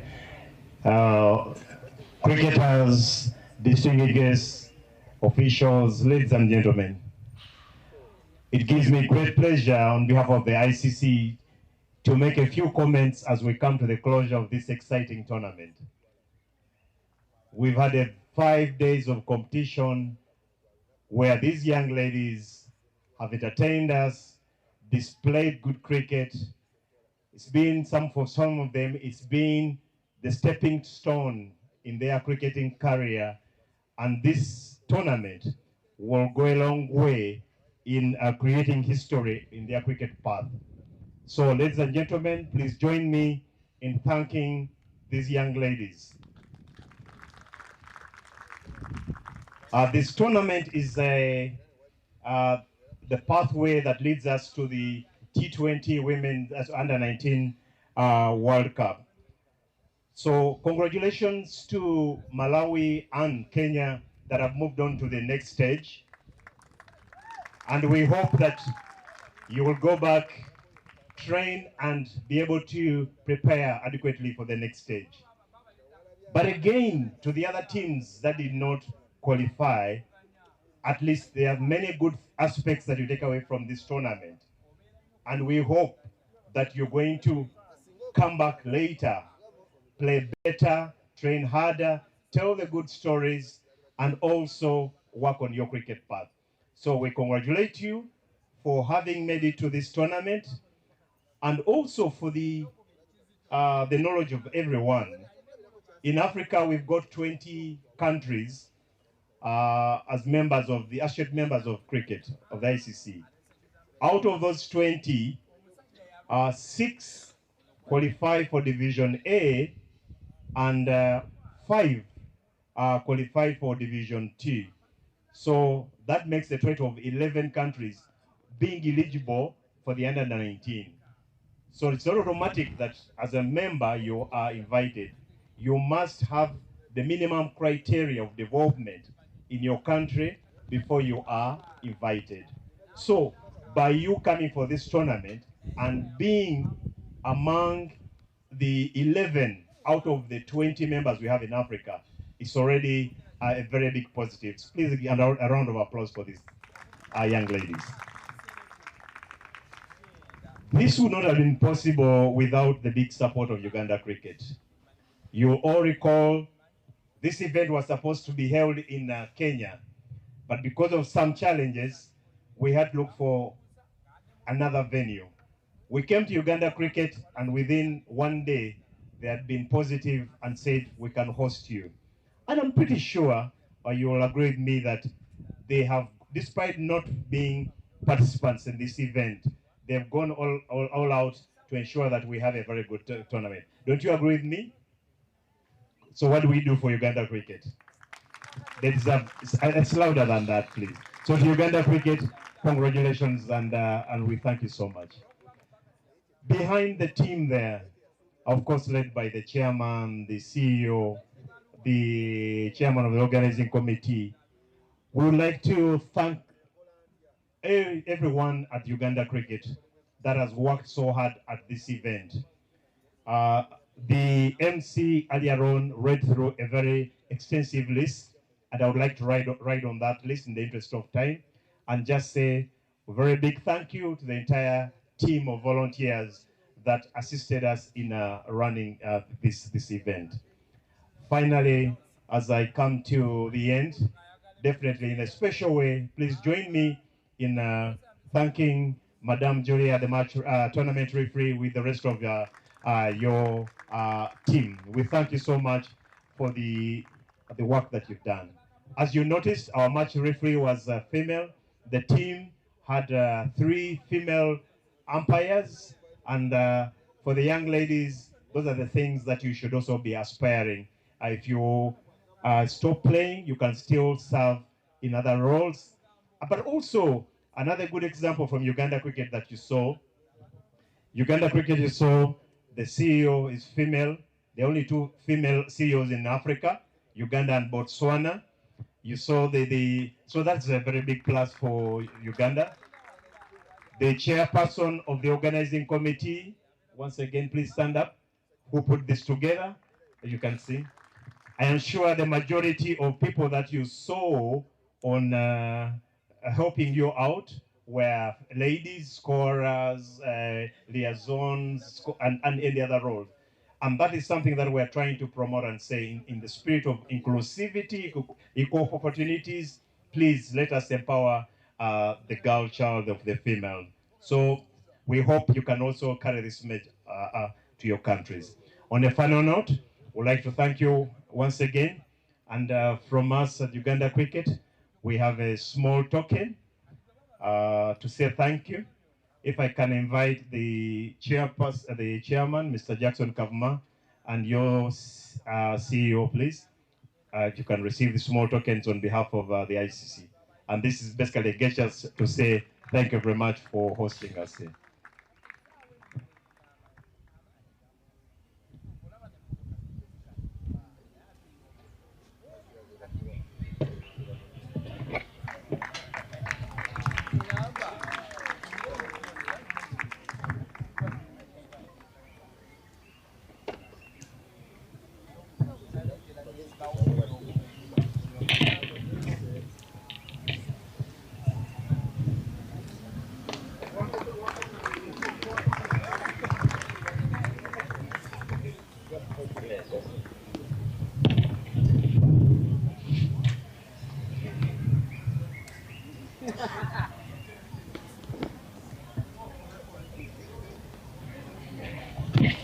So once again, a big thank you to everyone, and we will safe journey back home and have a lovely evening.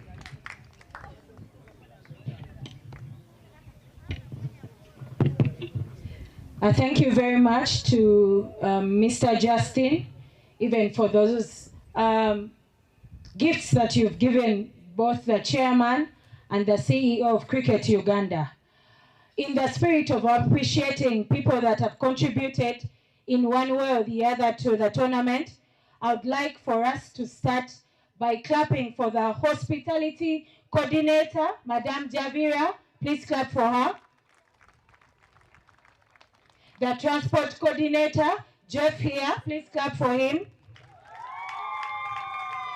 Jeff, there's a shout out from Kenya. I don't know whether you had some special transport arrangements for them, but very well done. The statistician, David Storinawe, somewhere, please clap for him. We have also eaten good food here in Uganda, haven't we? Yes, good food. Would like to thank the pavilion and its management for the food that they have given to us throughout these 8-10 days of cricket.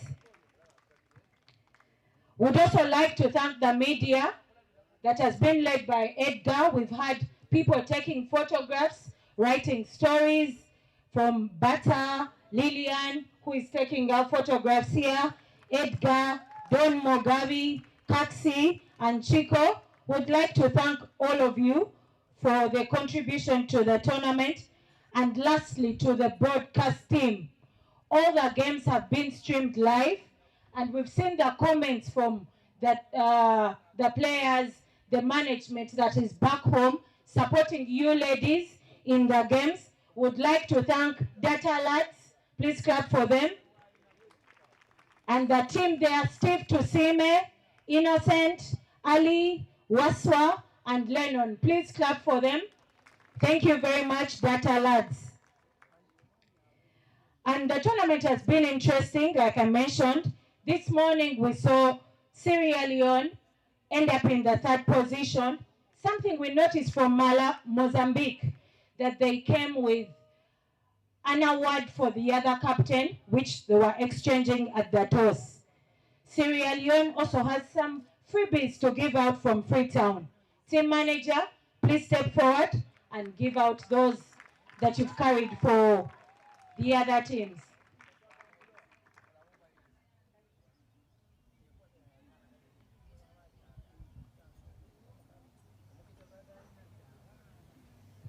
Would like to continue thanking you, the ladies, for playing in the spirit of the game, and for the umpires ensuring that games are played in the spirit of the game.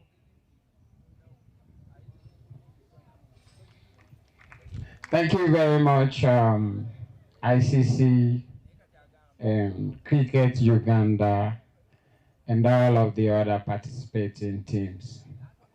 We're happy to have come here, and we take into consideration the advice given by ICC, and will work with that.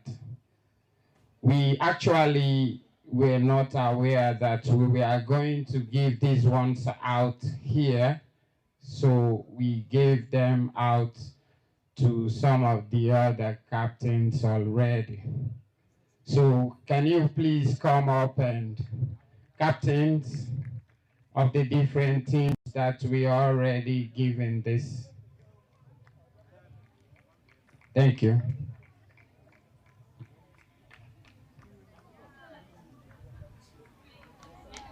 Please come.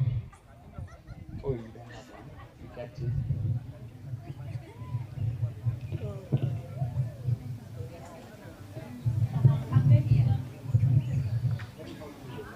Yeah. I'm just holding. Well done, very well done, manager Sam Phillips. Let's cover the board. Let's come closer. Thank you. You can be the lead. Melvin, you come and be on the side. Yeah, like that. Very well done. You can pose for the cameras. Manager, pose for the cameras, please. Thank you, Sam Phillips. My latest friend is Sam Phillips, and he's from Freetown. And if you're from Freetown, you know the movie Black Diamonds was acted there, and he's gonna give me some diamonds. Thank you, Kenya. Thank you, Malawi. Thank you, Mozambique. Cameroon, I know you're watching. Thank you. Thank you very much. We're very, very happy. Sam Phillips, say hi to the Banguras, good friends of mine, and the Seses. I've seen some Seses here, and even Isha is also another Bangura.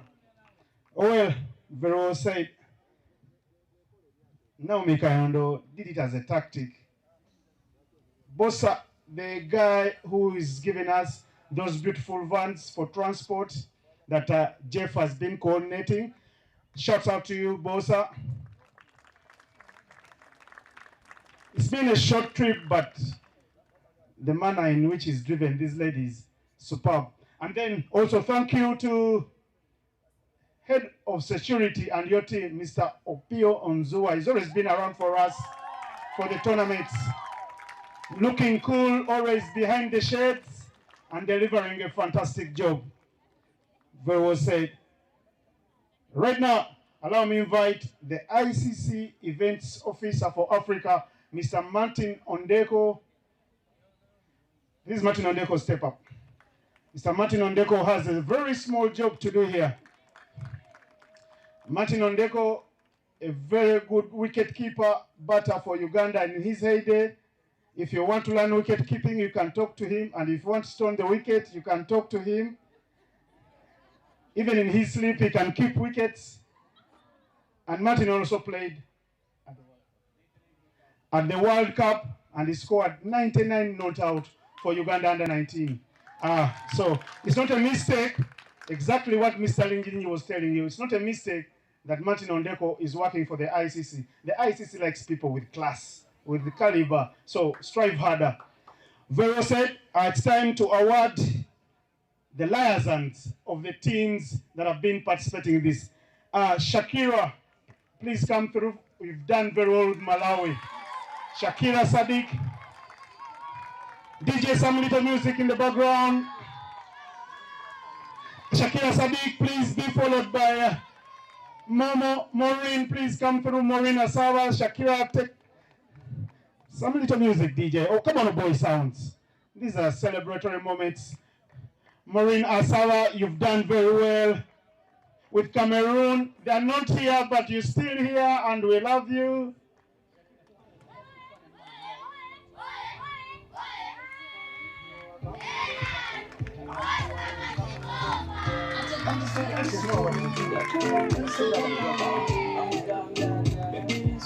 Thank you very much. Also come through Rita Nyangendo for Kenya.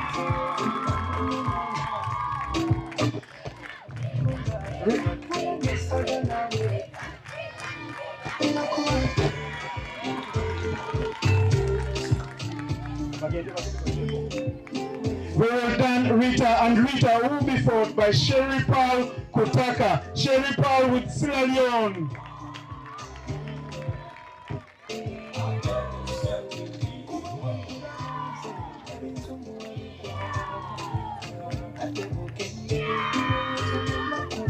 Well done, Sherry Paul. And Sherry Paul will be followed by Lynette Nakato. Lynette Nakato with Mozambique.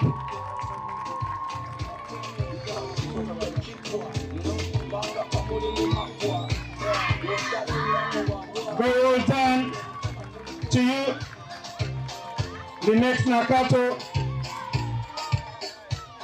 And finally, Jeff, where's that last one? For Gloria Opukol. Gloria Opukol, you've done a very good job with the armed officials. Gloria Opukol, top order batter for the Victoria Pearls. And Gloria Opukol, an upcoming umpire with Uganda. We wish you the very best. We hope you've gotten proper mentorship from Julia Chibaba, from guys like Isaac Oyeko, and in Patrick Makumbi, you have a very good mentor. Well, more awards to be given out. The groundsmen have made sure we play every day. Please, Onenchan and team, please come through, the 4 groundsmen.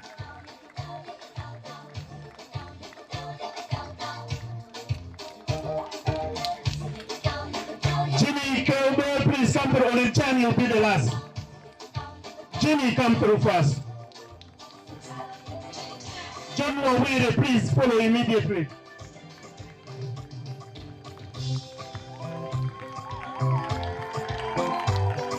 John Wawire, please follow through quickly. Thank you to the groundsmen. Perfect pitches.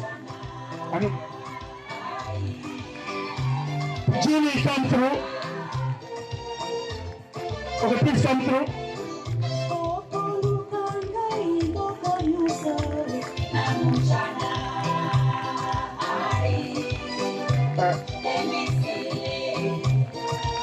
And then enchant the head of grounds in Entebbe.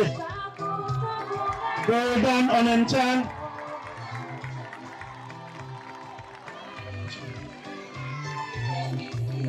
Well done on enchant. Please, the groundsman on enchant, stay there with the ICC officer for the picture. Please come through, guys. Groundsman John Mujemas.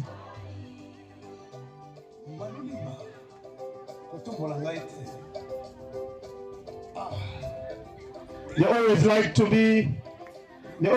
to be behind the scenes.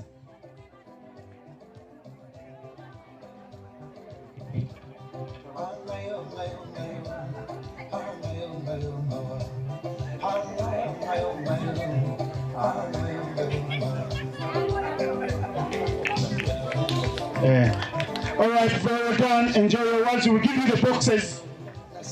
We'll give you the boxes for those awards. We still have them, so you can keep the plates nicely. Martin, your last job here. The stewards. Nakudo John, please come through quickly. Come through quickly, stewards. Please, round of applause for the stewards that made sure they help the security to make sure the games run accordingly. Kayondo Martin, please. Kayondo Martin is also a coach and is very stylish. You can see his boots. Nakeshu Collins, come through quickly. And finally, Alinda Cyrus also come through. You can smile.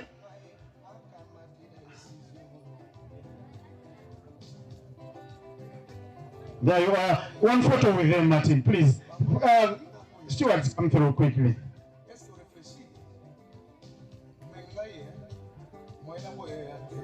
Don't fear Martin, he doesn't bite. All right, smile. You're live on TV. Thank you very much. Martin, I know you used to play long innings. Please say one more time. One more word for you to give. And this award goes to the lady that has been running her socks off.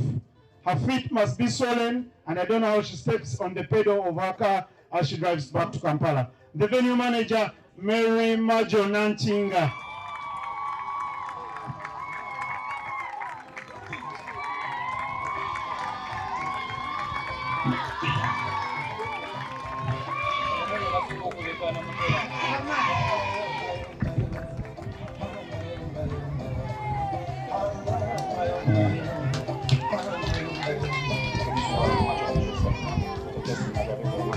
Thank you very much, Martin. Take your time.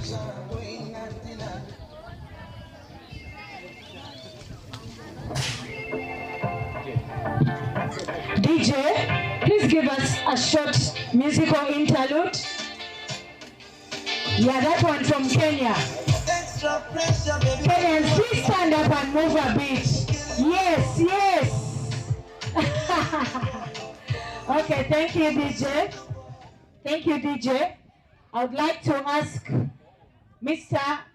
Justin Lijalinji, the acting ICC Africa Regional Development Manager, to give out the following awards. So the game of cricket, as you all know, is played within some rules and regulations.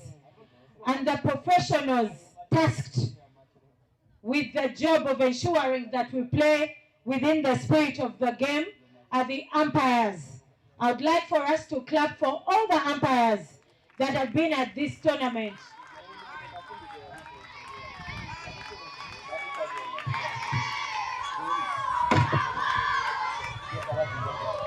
Umpires, those are chants and celebrations for the work that you have done in this tournament. I'd like to invite Karen Clasty from South Africa to please step forward.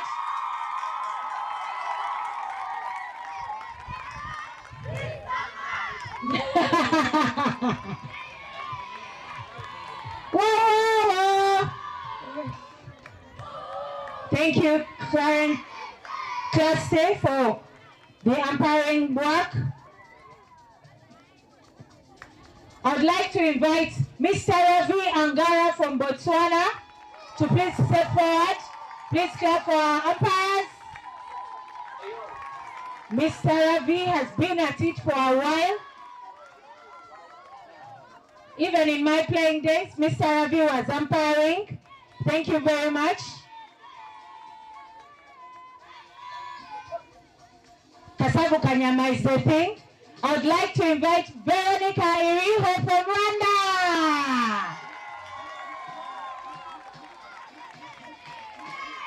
Thank you, Veronica, for umpiring in this tournament. Orakoze. I'd like to invite Mr. Isaac Oyeko from Kenya. I like the energies.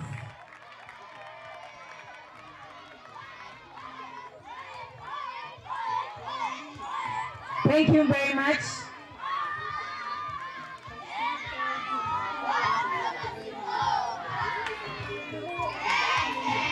Yes, there's a lot of energy from down south of Africa, and we like it. I'd like to invite Mr. Patrick Makumbi Musoke from Uganda. Very smart. He is mentoring all the umpires that we have in Uganda, looking very classy. Mr. Makumbi to the world. Last but not least is a lady who has mentored me in umpiring, is a lady who has tutored me, and in this tournament, she made her T20I debut.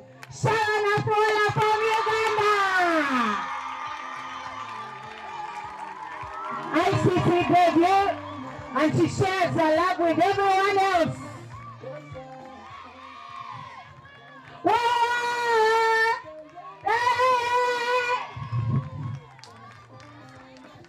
Sharon Atola and the umpires, thank you very much.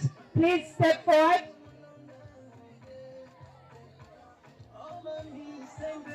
Okay, just a minute, my apologies. DJ, may I please have your attention, ladies from Mozambique? May I please have your attention? The tournament referee, all the way from Zimbabwe, Madam Julia Chibaba, please step forward. Thank you very much for gracefully handling the tournament. She played for Zimbabwe. I played against her, and she was no joke with the bat. Thank you very much.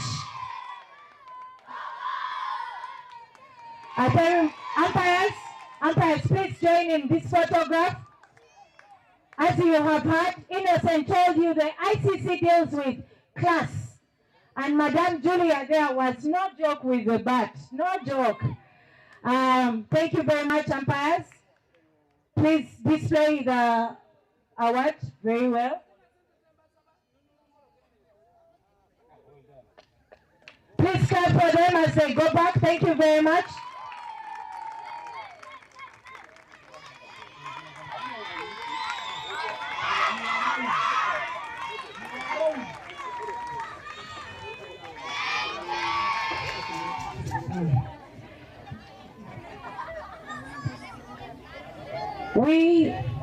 Special appreciation goes to the ICC for granting Cricket Uganda the opportunity to host this tournament. 5 countries, Malawi, Mozambique, Kenya, Sierra Leone, and Cameroon. And Cricket Uganda would like to give out some gifts. I'd like to invite Mr. Jackson Kavuma to the front. And the current captain of the Victoria Pulse, Janet Mbabazi, to also step forward. Janet Mbabazi was part of the team that was coaching in the Creole Festival. I'm sure her face is not new. And we have a small token for Mr. Justin Lijalinji. Mr. Jackson, you'll give that to him. And Janet, you will pass on our token to Mr. Martin Ondeko.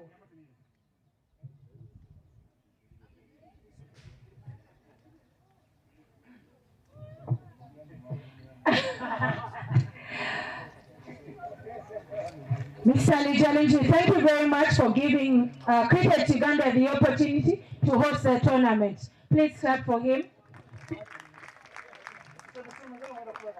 And Mr. Martin, you have also done a bit of groundsman work here and ensuring that the tournament is going well. Thank you very much for giving CU the opportunity to host. Please stay back and take that photograph. This is the new jersey for Cricket Uganda. As you can see, the big five are ingrained in here. So please, you can whisper to Mr. Lijalinji or Martin to show you the finer detail here. But that is the new jersey for Cricket Uganda. DJ, please give us a short interlude as we get into the individual awards. DJ.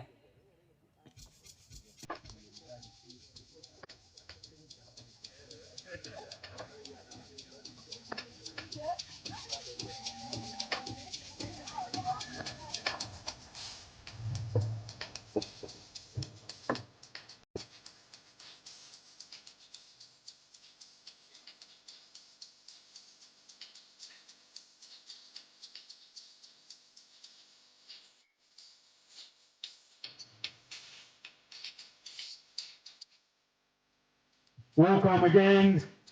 Guys, are you feeling nice? It's going to be a beautiful Saturday.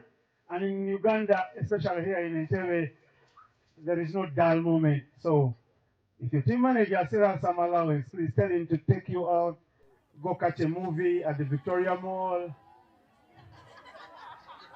Kenya, let's be nice. Nini wewe. I can speak like how your Kenyan president speaks. Wherever he goes, I've noticed him lately. Mr. Ruto, Samuel says, Niwete mawe. I can also chip in. Niwete mawe. All right, on to the business now. The awards and special lady who made her T20I women debut umpiring will give out this award. The player of the match today, Karen Classe. I watched you rise through the ranks. Please come through, give out this award for the player of match today. I watched her make her debut, Karen Classe, back in the day.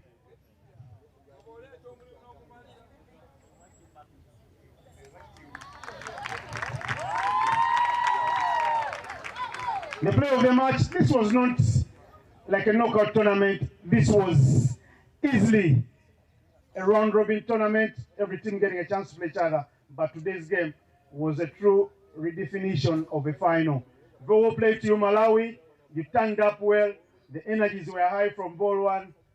And Kenya, very well done. A small statistic I can tell you is that the last time Malawi and Kenya played at this level, Malawi have been winning. But Kenya today saying you will not be fourth time lucky. And Kenya turning up big to win this particular game. Round of applause to you, Kenya. But the player of the match contestants, there was Melvin Kagoisa, there was Janet Macau, but the player of the match took one catch, her bowling figures 2 for 12, and with the bat, she was solid like she does behind the stumps. 31 of 32, Zainabu Hamisi.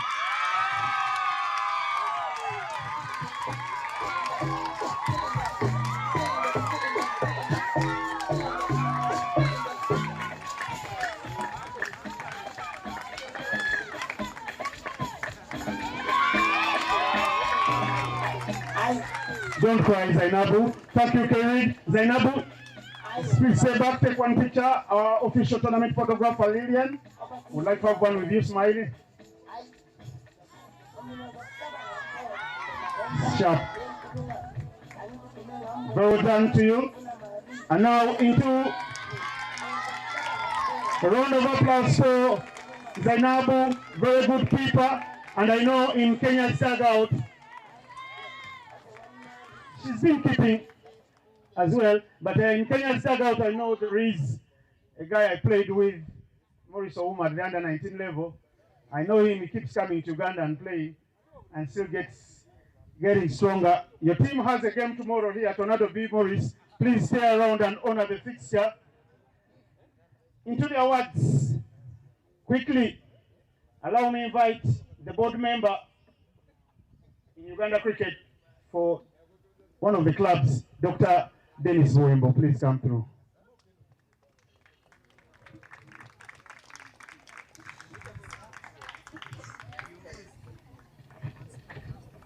The best bowler. I tell you, there were 3 contestants, but Teresa Tommy finishes 3rd.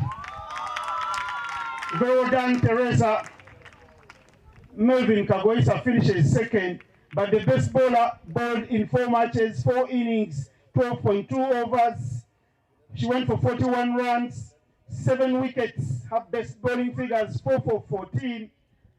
I tell you what, she's done very well. And she finishes with 174 points. The beautiful named Stella Rogers.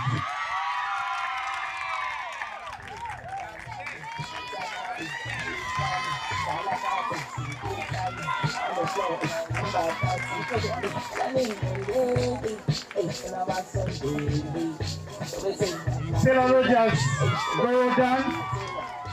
Dr. Derek, stay closer. Don't. Yes. Show her some love, please. Stay closer. Right. Look nice in the picture. Stella Rogers pips Teresa Tommy to the Best Bowlers Award by economy only. They both finished with 7 wickets, but hard luck to you, Teresa. Next time better. Thank you, Dr. Derens. Celia, the camera person is calling you out. Right.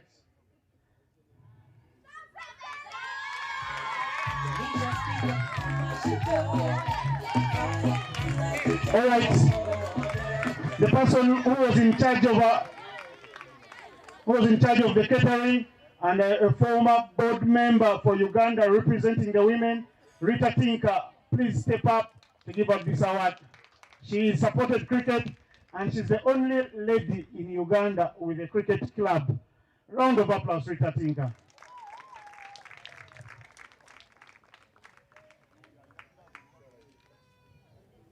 When they say size doesn't matter, look at her again.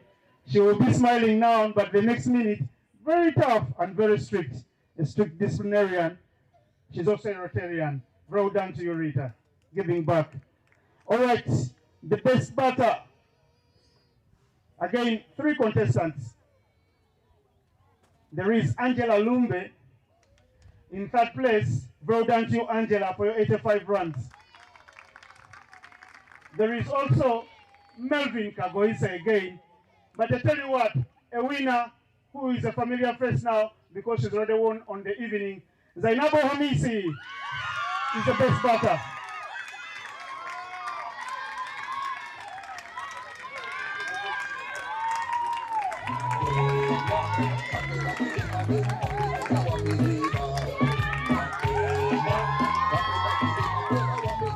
Well done to Zainabu. Please smile. The hugs show the love. Thank you, Madam Tinka.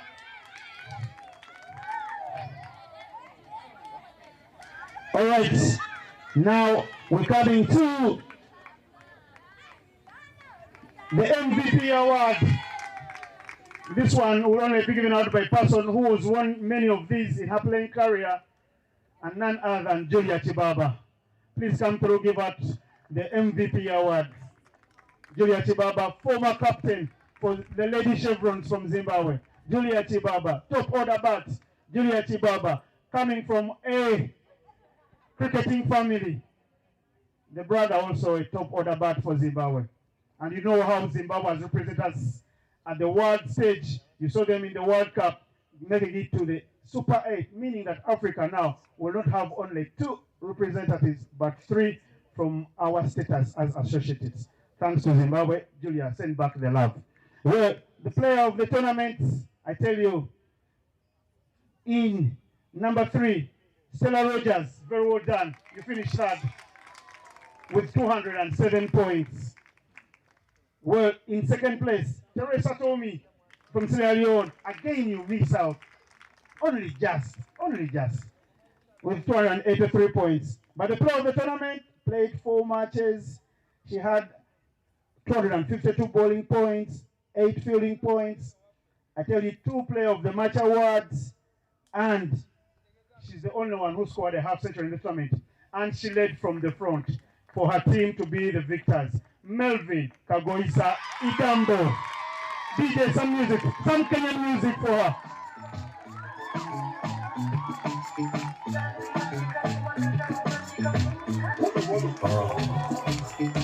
Leo sapa tunakulabi mpishi, bora tushibe.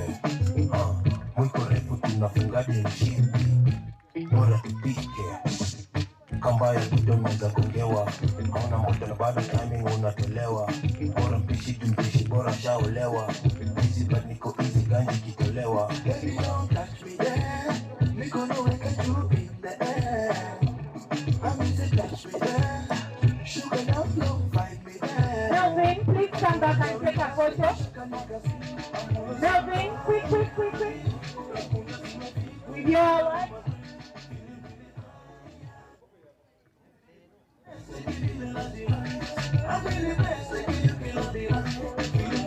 Also, the 3 other winners, Zainabu Amisi, please come through with your 2 awards. The one for play of the match and the best bat, and the best bowler as well. Come through. Stella Rogers.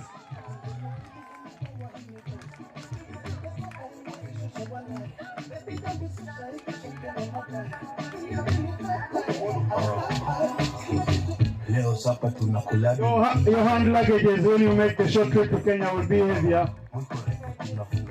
45 minutes you'll be already at the JKIA. Thank you very much.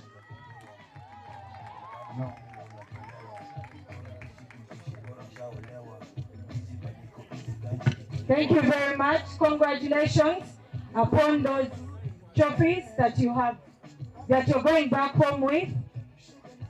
For the runners-up, this is a team that has been entertaining on and off the field. This is a team that has had a lot of singing and chanting. They've enjoyed themselves. The captain once told me she's looking forward to walking on a red carpet. But before I give you the details of that team, I'd like to ask the LOC chairperson, Lelia Namaganda, Mrs. Lelia Namaganda Ondeko, and the Cricket Uganda chairman, Mr. Jackson Kavma, to please step forward. Mrs. Lelia Namaganda Ondeko has been the local organizing committee chairperson. She's also the women's representative to the board.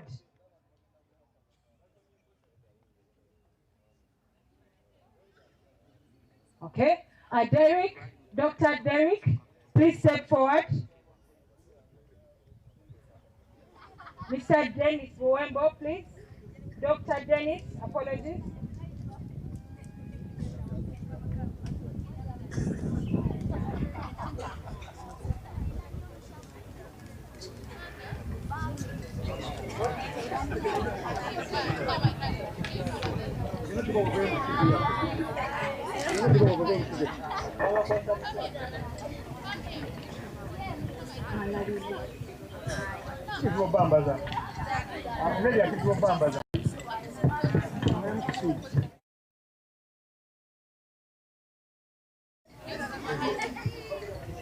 DJ, give me a Malawi song, please, now. You have many, something please. close to Amapiano or something from South Africa. We need them to dance. We need them to dance as the PPR awards. Come on.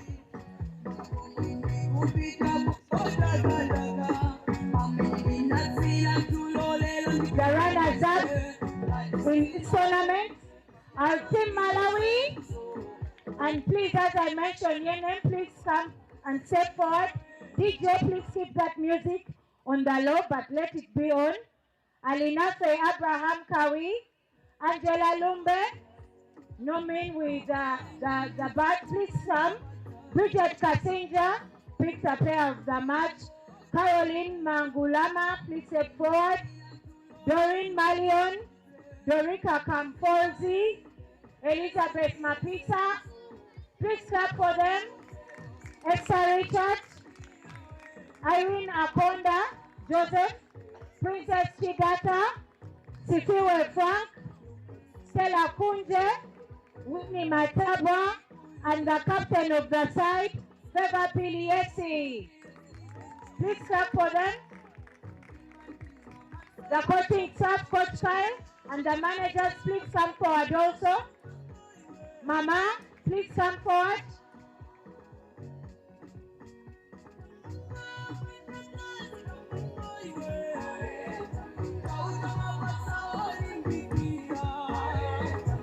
Very well played. The ladies from Malawi, they've also entertained us.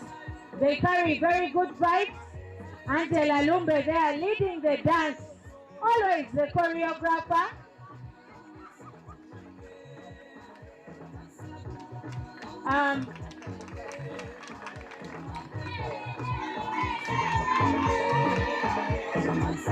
Please just move forward, move that side in front of.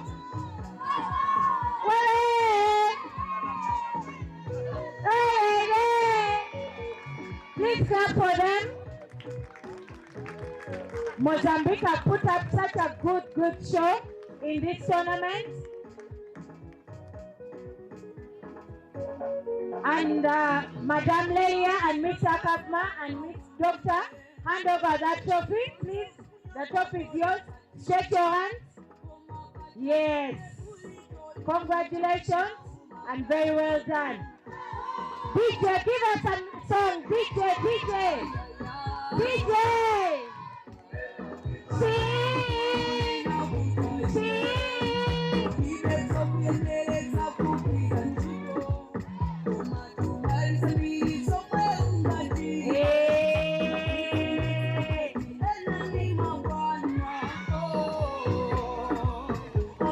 DJ on the low, please.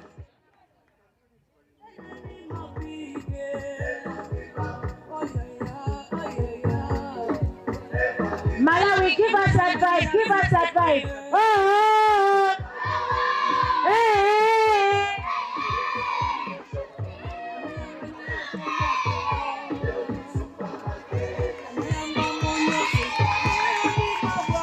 DJ Lo.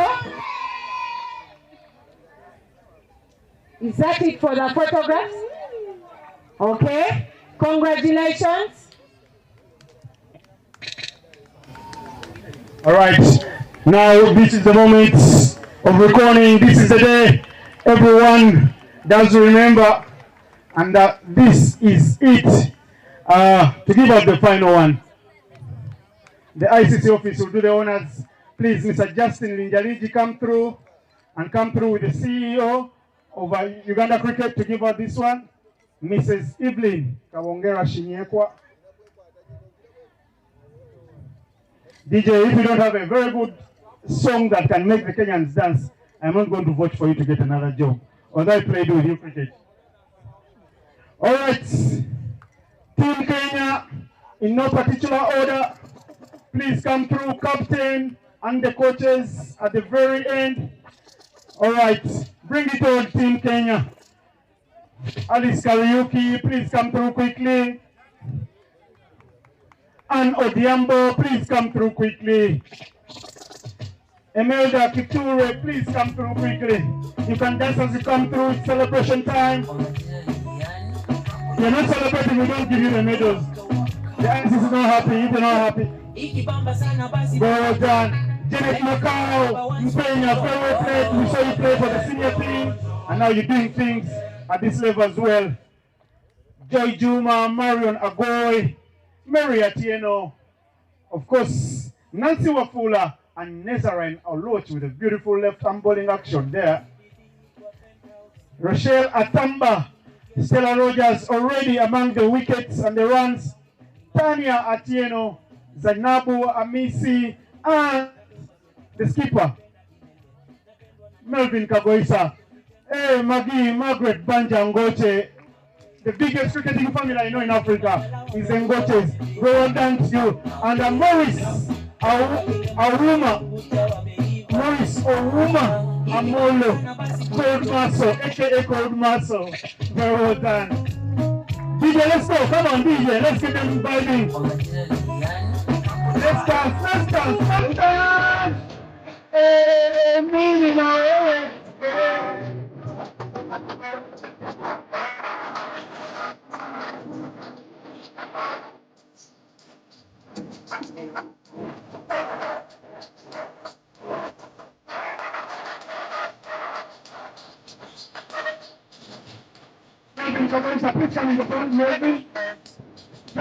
Melvin, please.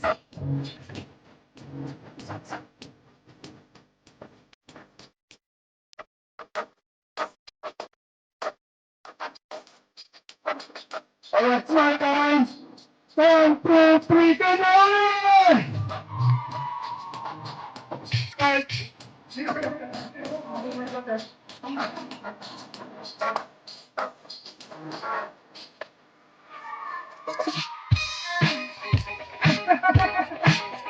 All right, Kenya, please come back. Kenya, please come back. One more photo.